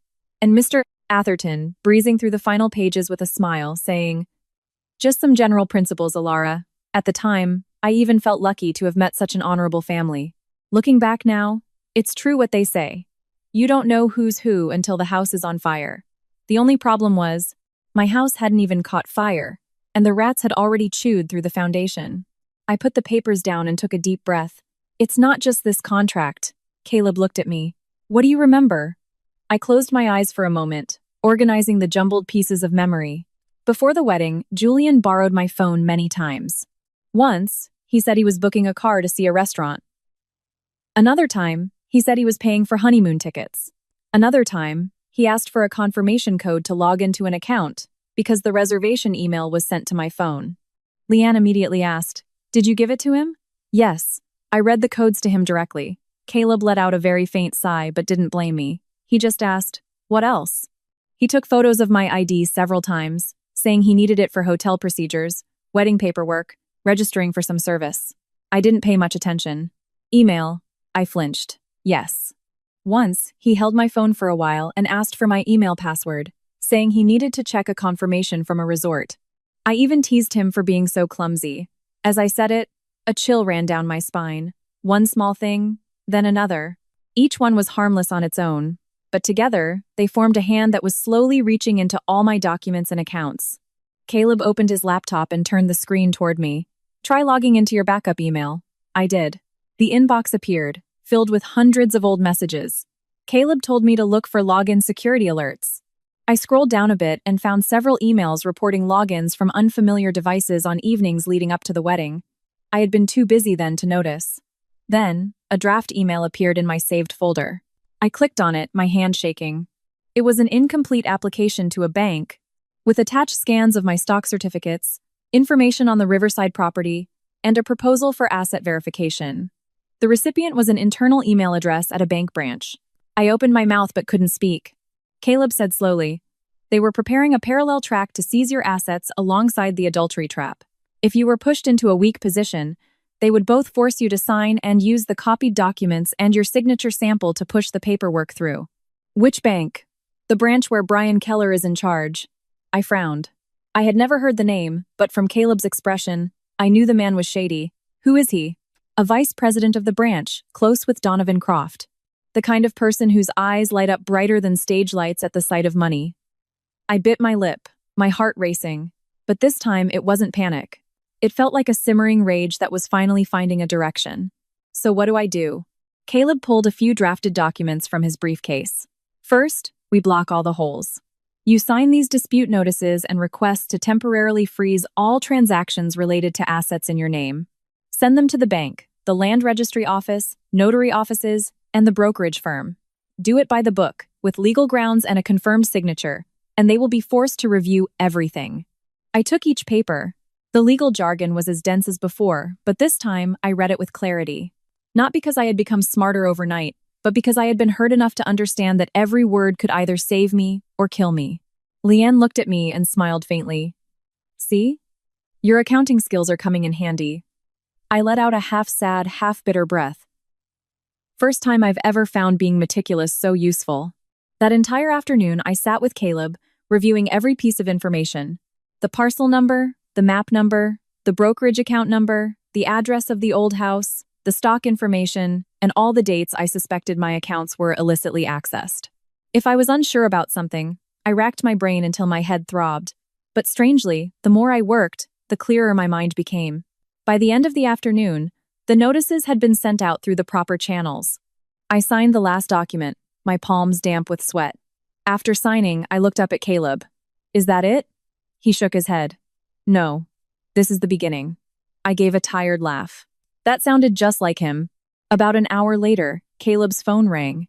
He answered, speaking only a few short sentences. After hanging up, he looked at me. "The bank has frozen the processing of any files related to your assets." I was stunned. "Really?" "Yes. They're demanding a full review due to the dispute notice." I sat in silence for a few seconds. For the first time in days, I felt a small bit of relief in my chest. Not complete relief, but the feeling that I had just managed to pull shut a door that someone else was about to swing wide open. Howard walked in from outside with more news. "There's chaos at the Croft house." Julian heard the bank froze the files and smashed his phone right in front of Eleanor. I looked at him, imagining Julian's calm face twisted in anger, and felt a profound bitterness. The man who had gently promised to do anything to keep our family peaceful. It turned out that when his plan to seize assets was blocked, the first thing to break wasn't his conscience, but his phone. After the bank froze the files, I thought I could breathe for a moment. But before I could take a deep breath, Caleb placed a photo in front of me, a still from the back kitchen's security camera. In the photo, a woman in a dark brown sweater was unlatching the side gate. Her face was slightly lowered, showing only one side of her cheek and her thin hands gripping the iron bar. I recognized her immediately. Mrs. Tierney. Caleb nodded. The one who opened the gate for you that night. I stared at the photo for a long time. On my wedding night, everything was so chaotic that I only remembered her trembling hands and her choked words. Go, Miss Alara. Don't look back. At the time, I didn't understand why a housekeeper would do something so dangerous. Is she still at the Croft house? Caleb shook his head. No. The very next morning, Eleanor accused her of stealing a gold ring. She was fired from the villa. A chill went through me. She suspected Mrs. Tierney helped me. She definitely suspected. But without proof, she used the theft accusation to silence her. I bit my lip. Someone had risked everything to open a door for me, and I was only now asking about her. Guilt wrapped around my throat. I want to see her. Caleb looked at me. She's terrified. If we go with law enforcement, she might run. Then let me go. I'll talk to her, woman to woman. He was silent for a few seconds, then nodded. This time, he didn't forbid it. Perhaps he also understood that I couldn't always be the little sister sheltered behind his back. That afternoon, Leanne and I took a regular car to a low-income housing area near a wholesale market. Howard followed at a distance, not joining us. The Boston sky was gray, and wind snaked through the rows of low-slung apartment buildings, carrying the smell of dried fish, wilted vegetables, and charcoal smoke from cheap diners. Life here was cramped and noisy, but it was more real than the cold, glamorous facade of the Croft Villa. Mrs. Tierney's apartment was at the end of the row. The old wooden door had a few faded children's clothes hanging outside. I knocked gently. After a moment, the sound of shuffling slippers, and the door opened a crack. When Mrs. Tierney saw me, her face went pale, and she tried to shut the door immediately. I quickly put my hand out to stop it. Mrs. Tierney, it's me, Alara. I just want to talk. She looked past me, her eyes full of panic. Go away. I don't know anything. I know you're scared. I didn't bring the police. I just came to thank you and ask you one thing. Mrs. Tierney gave a twisted smile. No need to thank me. You got out, that's your luck. Don't drag me into it. I have 2 kids. I looked into her bloodshot eyes. They weren't the eyes of someone indifferent. They were the eyes of someone who had been afraid for too long, so afraid that even kindness had to be hidden under the bed. I spoke softly. You opened the door for me. You saved me. She turned her face away. I didn't save anyone. The gate was broken. It opened on its own. Leanne stood beside me, saying nothing. I took a deep breath and stepped back a little to give her space. Mrs. Tierney, I'm not going to force you to testify right now, but I want you to know, they're telling people I'm crazy, that I ran away because I'm unstable. They even used fake documents to try and take my property. Her hand on the door froze. I looked at her, my voice more choked than I expected. You lost your husband because of them. I almost lost my whole life because of them. If we stay silent, someone else will be the next bait. That sentence made her expression change. She stood silently for a long time, then opened the door wider. Come in. The apartment was barely 100 square feet. An iron bed, a small electric stove, a corner with some bags of rice and boxes of instant noodles. On the wall hung a faded family photo. The man in the picture was thin, with a kind smile, standing next to Mrs. Tierney and 2 small children. Seeing me look at the photo, she said quietly, That's my husband, Bill. He used to be a subcontractor for Apex. I sat down on a plastic stool, not daring to press her. Mrs. Tierney poured some water, her hand shaking so much it sloshed over the side. Back then, he took a job doing foundation work for one of their projects. After it was done, they made him sign a new cost overrun document. Said it was just procedure. Turns out, it turned into a massive materials debt under his name. When he refused to pay, they harassed him, threatened him, and sent people to our house. We lost the house. He was so devastated he got sick. He died without being able to rest in peace. Her voice was terrifyingly calm. Some pain, when held for too long, can no longer be cried out. It just falls out in dry, hard words. I asked, So why did you go work at the villa? She gave a sad smile. At first, I wanted to find evidence, to know who ruined my husband. But once I was inside, I saw how deep it all went. I was just a dishwasher, a cleaner. I'd hear a few things, but I had to pretend to be deaf. I was so scared, Miss Alara. If it was just me, it would be one thing. But my kids are still small. I said softly, I understand. Her eyes reddened. No, you don't understand everything. The night you got married, I heard Eleanor talking to that lawyer, Atherton, in the tea room. She said, as long as Alara believes I'm her mother, getting her to sign anything is easy. I heard that and my blood ran cold. My heart felt like it was being crushed. Mrs. Tierney stood up and walked to the kitchen corner. She opened a blue plastic rice container, reached her hand deep beneath the rice, and pulled out a small, tightly wrapped plastic bag. Inside was a black USB drive. I've been hiding this for a long time. I thought one day I could give it to someone who could use it. But after you escaped, Eleanor suspected me. She accused me of stealing a ring, fired me, and had someone send a message. If I talk, my 2 kids won't be safe. I looked at the USB drive in her hand. It was so small it fit in her palm, yet it made the whole room feel heavy. What's on it? Recordings. Eleanor talking to Mr. Atherton. There's a part where they discuss the reputation damage clause. A part where she says they have to humiliate you on your wedding night so you won't dare hold your head up. I even managed to record a bit of Donovan talking about the Riverside property, but it's not very clear. I reached out to take it. My fingers touched the cool plastic bag and my heart ached again, remembering how Eleanor had fastened the bracelet on my wrist, how she had spoon-fed me dessert, how she had said, I'll be a mother to you. I let out a very soft laugh as tears streamed down my face. You know, I actually believed she genuinely cared for me. Mrs. Tierney looked at me, her voice hoarse. Anyone who's lost a mother is an easy target for someone who calls them daughter. It's not your fault for wanting to be loved. That sentence broke me. I buried my face in my hands and cried silently. Not out of weakness, but because for the first time, someone else saw my exact wound without using it against me. Leanne took out her phone but just placed it on the table. Mrs. Tierney, if you agree to hand over this evidence, we will pass it to the proper authorities. But you will have to give a full statement, no additions, no omissions. And you have the right to request protection for your children. Mrs. Tierney looked at Leanne immediately. Will my kids be safe? I looked up, wiping my tears. I can't make empty promises, but I will ask Caleb to follow the proper procedures. You saved me once. This time, I won't let you stand alone. Mrs. Tierney bit her lip, her hands twisting together. Then, she nodded very slowly. I'll testify, but if anything happens to my children, I took her hand. No one is allowed to use your children to silence you ever again.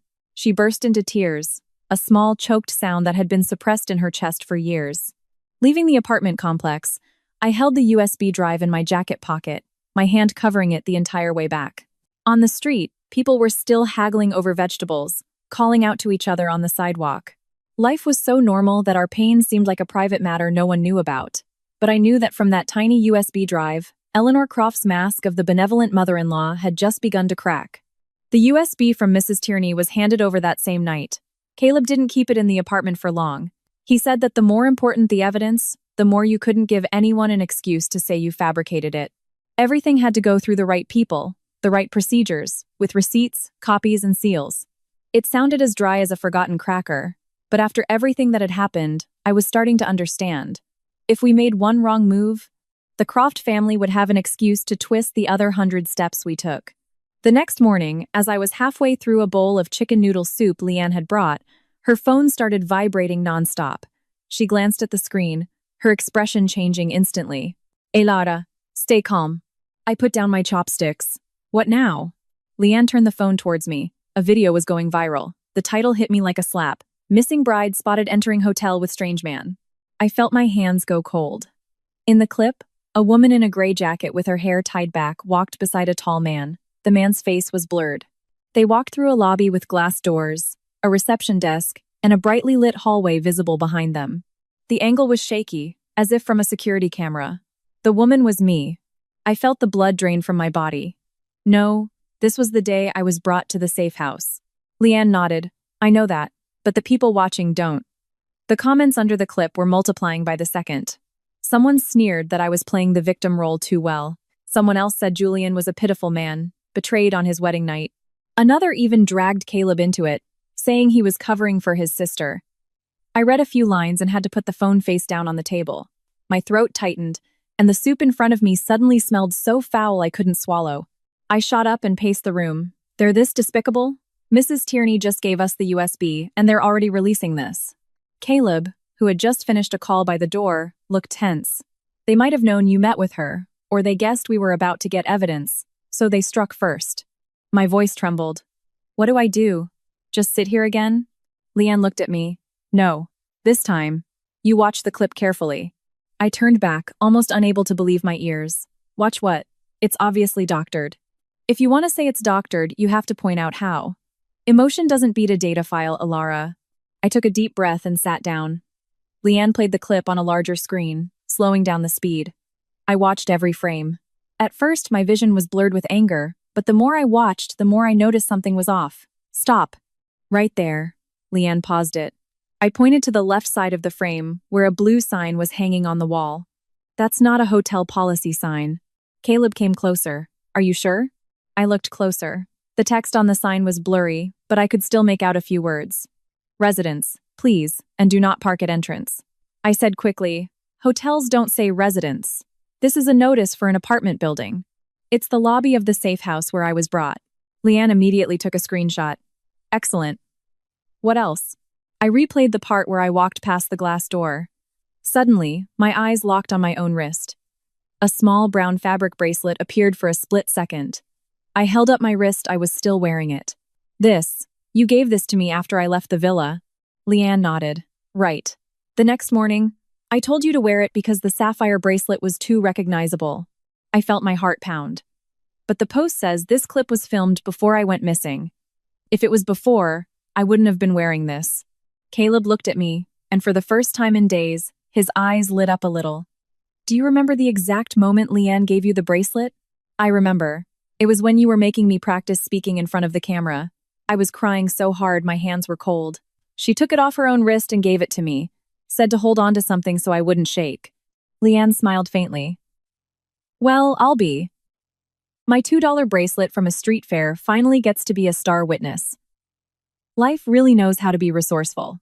I let out a tiny laugh, and my eyes immediately welled up. Not from happiness, but because for the first time, I felt I wasn't completely powerless. That same afternoon, the clip was sent to a digital forensics expert Leanne knew, and the original file was submitted to the authorities. The initial findings showed that the audio had been dubbed over, and the timestamp on the video didn't match the original camera's metadata. Several seconds had been cut right before I entered the elevator. The man next to me was part of the protection detail but had been blurred to create a sense of mystery. That evening, Leanne said, "Press conference tomorrow." I froze. I have to appear in public? Yes. No crying, no long-winded stories. Just state what you know for sure and have evidence for. Don't touch on the ongoing investigation. Don't release all your documents. We tell the truth, but we don't jeopardize the case. I looked at Caleb. Are you going to be there? He nodded. Yes, but only as your brother, and as the person who reported the incident to my superiors. I won't speak for you. His words made me silent for a long time. I used to be angry at him for making decisions for me. Now he was standing there but letting me speak for myself. I felt both scared and grateful. The press conference was held in a small, unadorned conference room. I wore a white shirt, black pants, and my hair was tied back. Leanne had told me not to wear too much makeup. You don't need to be beautiful. You need to be clear. As I walked in, dozens of camera lenses turned towards me. The flashes blinded me. For a moment, I wanted to turn and run. I heard whispers somewhere. There's the missing bride. She looks normal. Who knows what's real? I sat down, placing my hands on the table to keep them from shaking. Leanne gave a brief introduction and then turned the floor over to me. I looked at the row of cameras in front of me, took a breath, and began. My name is Alara Vance. My voice trembled slightly, but didn't break. I was wrong to love blindly. I was wrong to sign a document without reading it carefully. But my mistakes do not give anyone the right to steal my property, slander my name, and turn me into a tool for a crime. The room went quiet. I presented my case, piece by piece. I said I left the villa on my wedding night because I was warned I was in danger. I said the prenuptial agreement contained unfavorable clauses that were not explained properly. I said the psychological profile being circulated showed signs of being fabricated. I said the hotel video was, in fact, doctored from footage at an apartment building with a resident notice board and had an incorrect timeline. Leanne then displayed the contract with sensitive information redacted, the initial forensic report on the video, the notice of frozen assets, and a confirmation that other evidence had been submitted to the authorities. No classified investigative material was released. A reporter asked, "Are you claiming your husband participated in this conspiracy?" I gripped my hands under the table. I will not draw conclusions for the authorities, but I have the right to say that what happened cannot be dismissed as a simple family misunderstanding. Another asked, "Do you resent your mother-in-law?" I looked straight at the camera. The person I once called mother used that very word to make me trust her. I won't express my resentment in words. I will let the evidence speak. After the press conference, I walked out into the hallway and my legs almost gave out. Caleb was waiting at the end of the corridor. He didn't hug me, just handed me a bottle of water. "Okay?" I took it and gave a tired smile. "I didn't faint, so I guess I'm okay." He looked at me, the corners of his eyes red, but his mouth was still firm. "You spoke well this time." I lowered my head. For the first time, his dry praise felt strangely warm. That night, public opinion began to shift. People shared photos of the apartment building's notice, analyzed the bracelet, talked about the contract and the asset freeze. The same people who were throwing stones at me yesterday were now hastily writing that we needed to wait for the truth.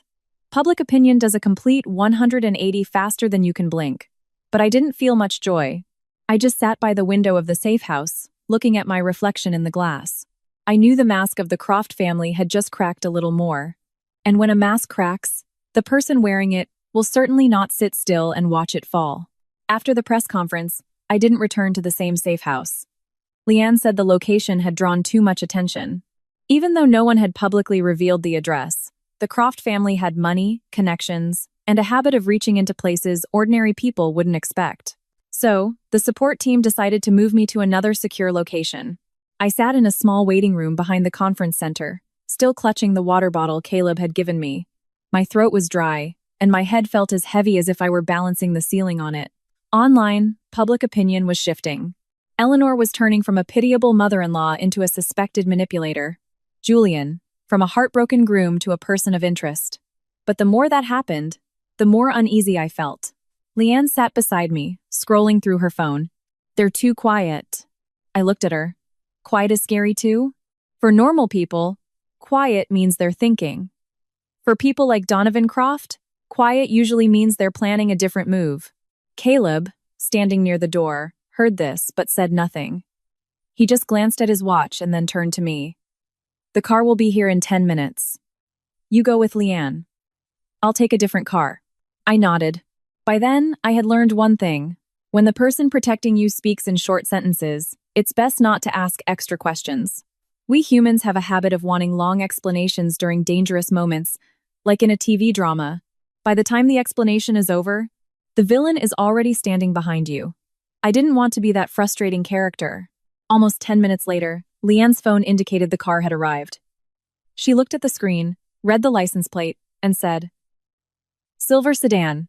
Driver's name is Hank. We'll go down the back way." The evening wind blew through the empty courtyard, carrying the smell of dust and dry leaves. A silver sedan was parked at the curb, its turn signal blinking faintly. The driver rolled down the window, a baseball cap pulled low over his eyes. "You, Leanne?" he asked. I stopped. Leanne also paused for half a beat, but her expression remained neutral. I looked at the driver, trying to keep my voice natural. "Who are you looking for?" "Yeah, Leanne. You booked a ride to the East Point development, right?" I smiled faintly, my hand in my jacket pocket already tightening around the small phone. "Oh, right.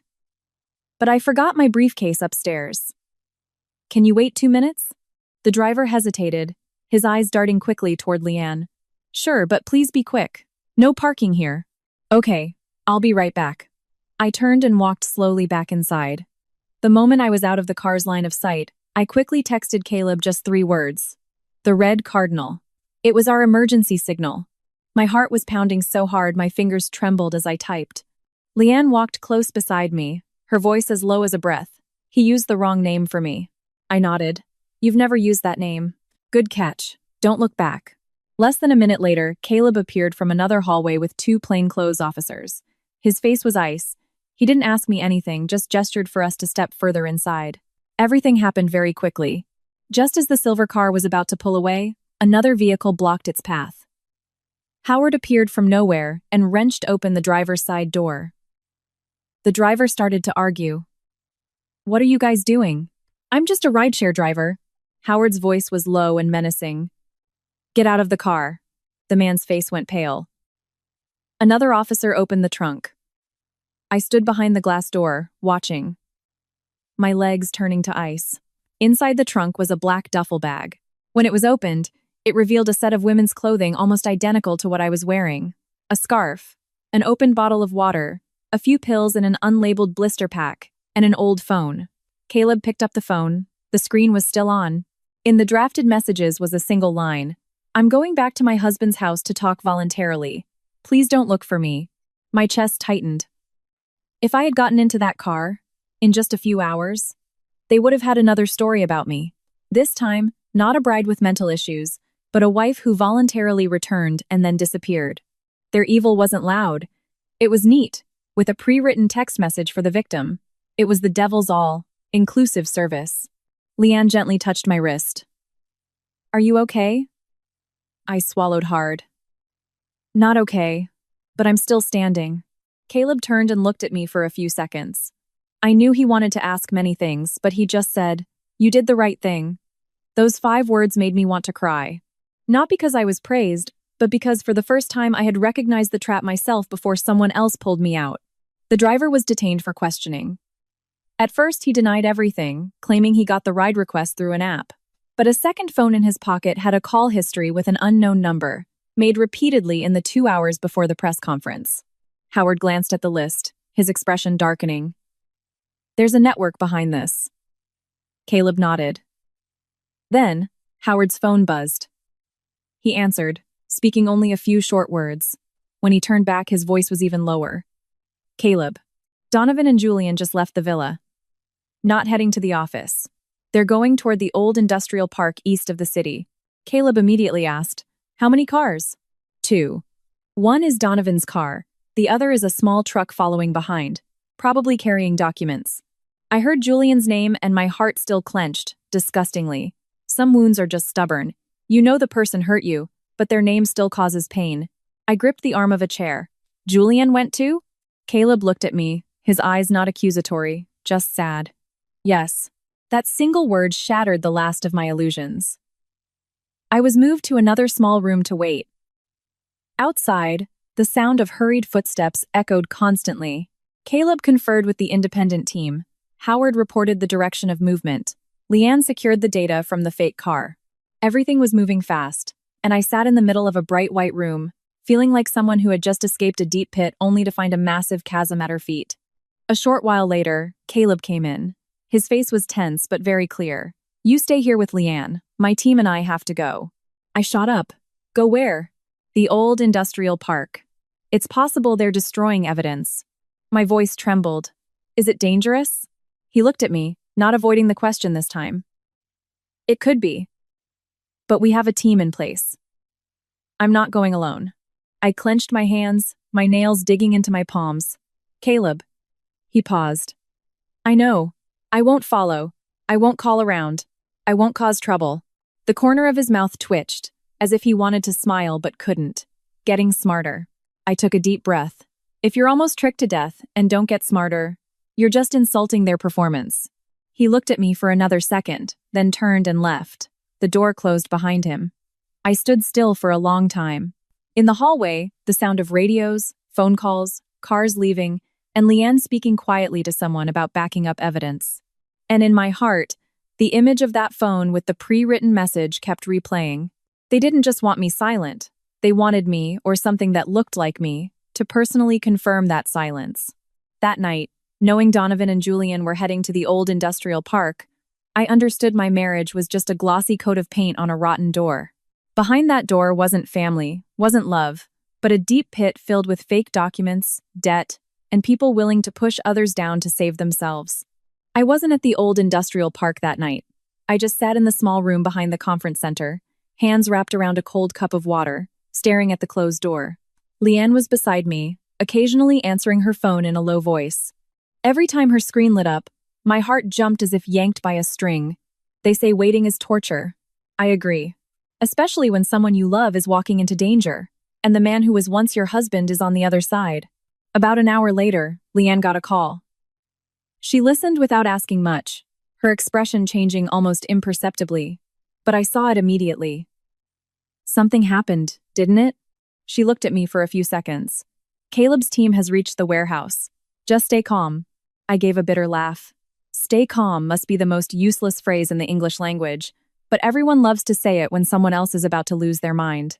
Leanne sighed softly and put a hand on my shoulder. At least you can still be sarcastic. That means you haven't broken yet. Only later, through the words of Caleb, Howard, and documents released at trial, did I learn what really happened in that warehouse. The old industrial park was on the edge of the suburbs, full of abandoned factories with peeling walls and weeds growing head-high. The Apex warehouse was deep inside, with a sign for a defunct supply company hanging outside. From the outside, it looked like nothing more than the carcass of a factory forgotten by time. But inside, the lights were on. Donovan Croft stood in the middle of the warehouse in a black coat, a phone in his hand. Julian was beside him, his face pale, tie loosened, looking nothing like the gentle groom who had held my hand on the wedding stage. Two trusted employees were dragging box after box of files out from a small back room. One asked, "Mr. Chairman, are we really burning everything? This includes the original contracts for the Moonlight Cove project." Donovan's voice was cold. "If the originals still exist, we're all dead. Burn them."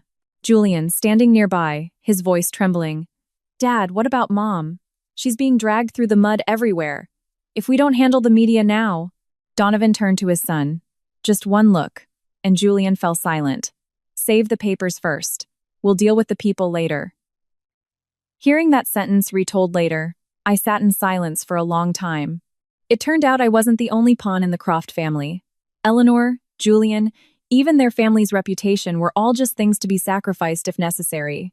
That man didn't build his house with bricks. He built his empire on greed and coldness. Julian bowed his head, his hands clenched. "How can you say that? Mom did everything for Apex." Donovan sneered. "If it's for Apex, she should know when to be quiet." "You too. Stop putting on that cheap, lovesick face." Julian choked back a reply. "I never wanted to push Alara this far." Donovan stepped closer, his voice low. "But you did. Don't stand here playing the good guy. A Croft man, once he makes a move, doesn't turn back to cry over the prey." If I had heard that at that moment, my heart probably would have broken one more time. But thankfully, the human heart knows how to protect itself. It can't keep breaking forever. At some point, it just scars over so you can keep living. The file boxes were opened. Inside were inflated materials, contracts, ledgers of cash payments to corrupt officials, lists of subcontractors forced to sign bad deals, hard drives with transactions from shell companies, and the revised plans for the Moonlight Cove project. In it, my Riverside property was circled in red, with a note in ink. "Handle before second funding round." A crony brought over a can of gasoline. The acrid smell filled the warehouse. Julian took half a step back. "Dad, if we're caught destroying evidence." Donovan snatched a lighter from the man's hand. "If we're not caught, there is no evidence." He had just flicked open the lighter when the warehouse doors burst open. "Freeze! Everybody put your hands down." The shout echoed through the warehouse as law enforcement stormed in from two directions. Flashlight beams swept across the file boxes, across the gasoline stains on the concrete floor. Donovan's men panicked. One tried to run for a back door, but was immediately stopped. Julian collapsed next to an open file box, his mouth agape as if he wanted to say something but couldn't. Donovan, however, was different. He tried to maintain his composure, slowly raising his hands. "Officers, you've misunderstood. This is just old internal paperwork. We're cleaning out the warehouse." Howard, telling me this later, even smirked. "Cleaning house is right, a little too clean."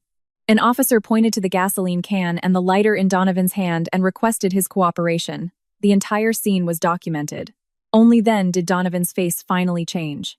Not much, but enough to see the mask of power begin to crack. People who spend their whole lives ordering others around often forget that when they're the ones told to stand still, their own hands can tremble. That night, all the file boxes, hard drives, ledgers, and storage devices in the warehouse were sealed. Not just thrown into bags, but each item was documented, photographed, and numbered with witnesses present. Caleb's words came back to me. For evidence to outlive a denial, it has to be collected the right way. From that warehouse, everything began to unravel like a pulled thread. Brian Keller, the bank vice president who was going to process my asset files, was suspended shortly after documents surfaced detailing irregular fund releases to Apex. Dr. Adam Cole was summoned for questioning about my fake psychological profile and several similar medical reports used in other disputes. Lawyer Atherton was apprehended as he was preparing to leave the country. His suitcase contained foreign currency, personal documents, and an encrypted hard drive. The truth, like a needle in a haystack, eventually pokes through. It's just a shame the Croft family's needles came out as a whole bundle. The loan sharks who had threatened my Aunt Carol were also rounded up. The predatory loan agreements, the threatening phone calls, the text messages forcing her to follow a script, it was all gradually collected. 2 days later, my aunt came to see me. She stood outside the safe house door, gaunt, her eyes sunken. The moment she saw me, she didn't dare step inside. She clutched an old cloth bag, her voice trembling. "Alara, can I just say a few words to you?" I stood in the doorway, looking at the woman who had hugged me after my mother's funeral. My heart ached, but it wasn't soft like before. "Come in, Aunt Carol." The moment she stepped inside, she burst into tears and dropped to her knees on the floor, startling me. "I was wrong, Alara. They forced me. They threatened to destroy my stall. They threatened my son Tyson. I was so scared. I just read from the paper they gave me."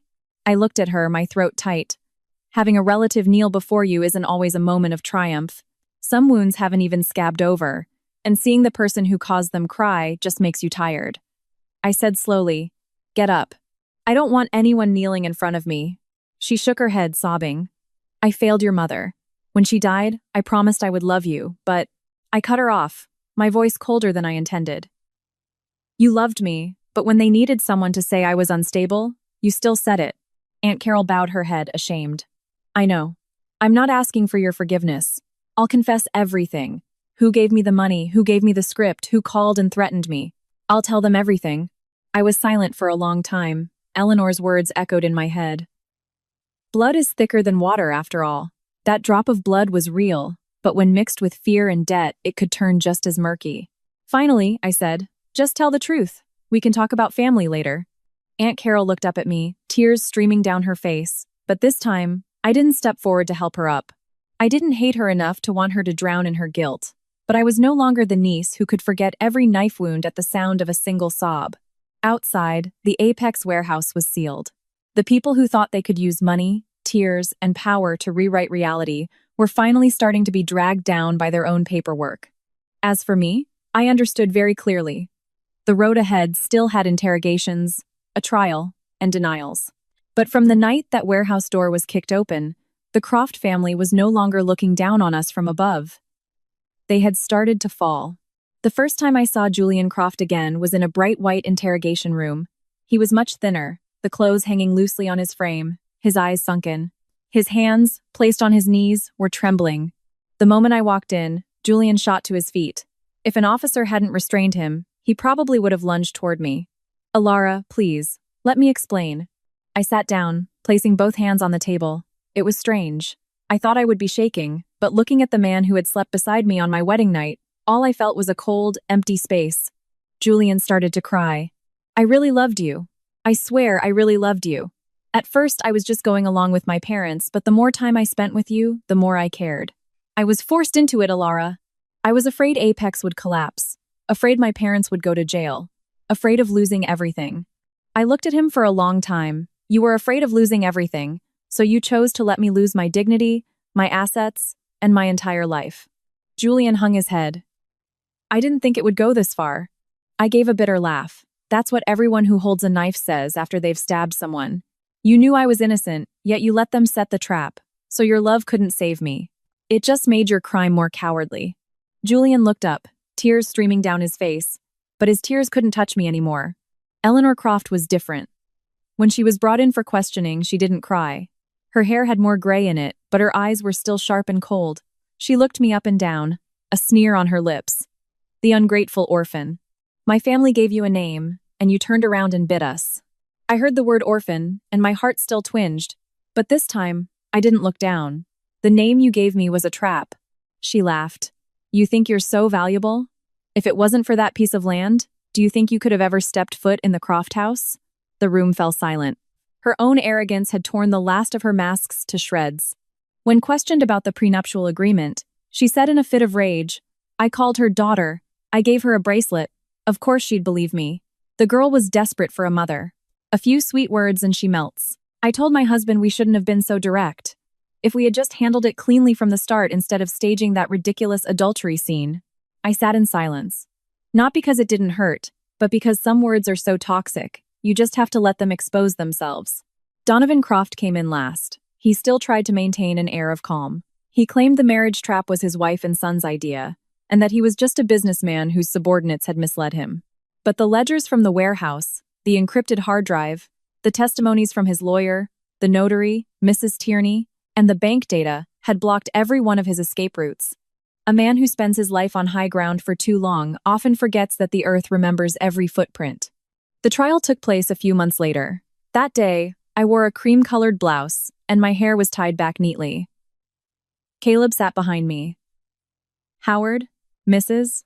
Tierney, and even Aunt Carol were there as witnesses or persons of interest. I was no longer the bride who cried on her wedding night, but I wasn't so strong that I couldn't feel pain. I had just learned how to feel pain and still speak every sentence clearly. Before the court, I laid out the timeline. Meeting Julian, Eleanor's grooming, signing the agreement, being taken from the villa on my wedding night, the fake psychological profile, the doctored video, the bank documents, and the attempt to abduct me with the fake car. Julian's lawyer asked, "Miss Vance, do you admit the signature on the prenuptial agreement is yours?" I answered, "Yes." "So you signed it voluntarily." I looked directly at the judge. Voluntary consent is only meaningful when the person signing knows the truth. I signed under conditions of an organized deception. The courtroom quieted. I heard someone behind me sigh. The prosecutor presented the chain of evidence. The prenuptial agreement with its unusual clauses, the recordings from Mrs.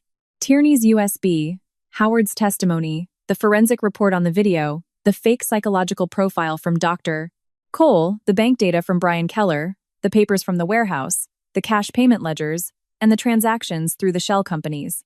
The verdict was read late that afternoon.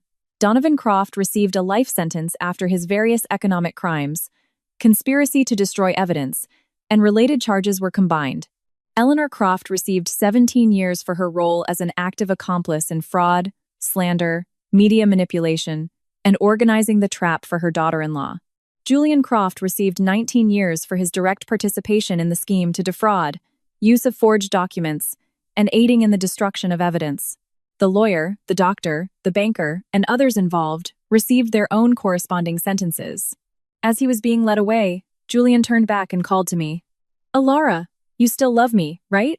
I looked at him, strangely calm. "From the day you used the word love to lead me into a trap, you lost the right to call me Alara." Julian froze. Eleanor turned and cursed at me, but her voice was lost in the sound of footsteps and the closing of the courtroom doors. Donovan said nothing. For the first time, he truly looked like a defeated man. After the trial, I wasn't immediately okay. Some nights, I'd jolt awake at the sound of a knock on the door. Sometimes, seeing a thick stack of papers would make my hands tremble. If an older woman at the market called out, "Honey," I would choke up for a few seconds. A wound to the heart isn't a switch you can just flip off. Anyone who says just forget it and move on has probably never been betrayed by their own trust. I left Boston for a while and went to a small town by the sea. During the day, I'd walk along the shore, and at night I'd write down everything that had happened. I wrote to remember, but also to purge the poison from my soul. A year later, I returned. I sold a portion of my stocks and bought a small condo in the suburbs. I worked as an accountant for a private library. Beside the porch, I planted a trellis of climbing roses, near where a red cardinal often visited. Every time I saw it, I remembered the code that saved my life. But I also remembered that the person who ultimately had to walk through the final door was me. Caleb comes over for dinner sometimes. He still makes soup that's either too salty or too bland, but I eat all of it. Howard retired and now grows orchids in the countryside. Mrs. Tierney opened a small diner near the market, and her 2 children were given support to attend vocational school, and are doing well. Aunt Carol lives more quietly now, and often visits my parents' graves. I don't call it forgiveness yet. I just don't want my heart to be imprisoned by resentment any longer. There is no shame in being deprived of love. But to hand over your documents, your dignity, and your fate for someone else to hold because of that deprivation, that is when you must wake up.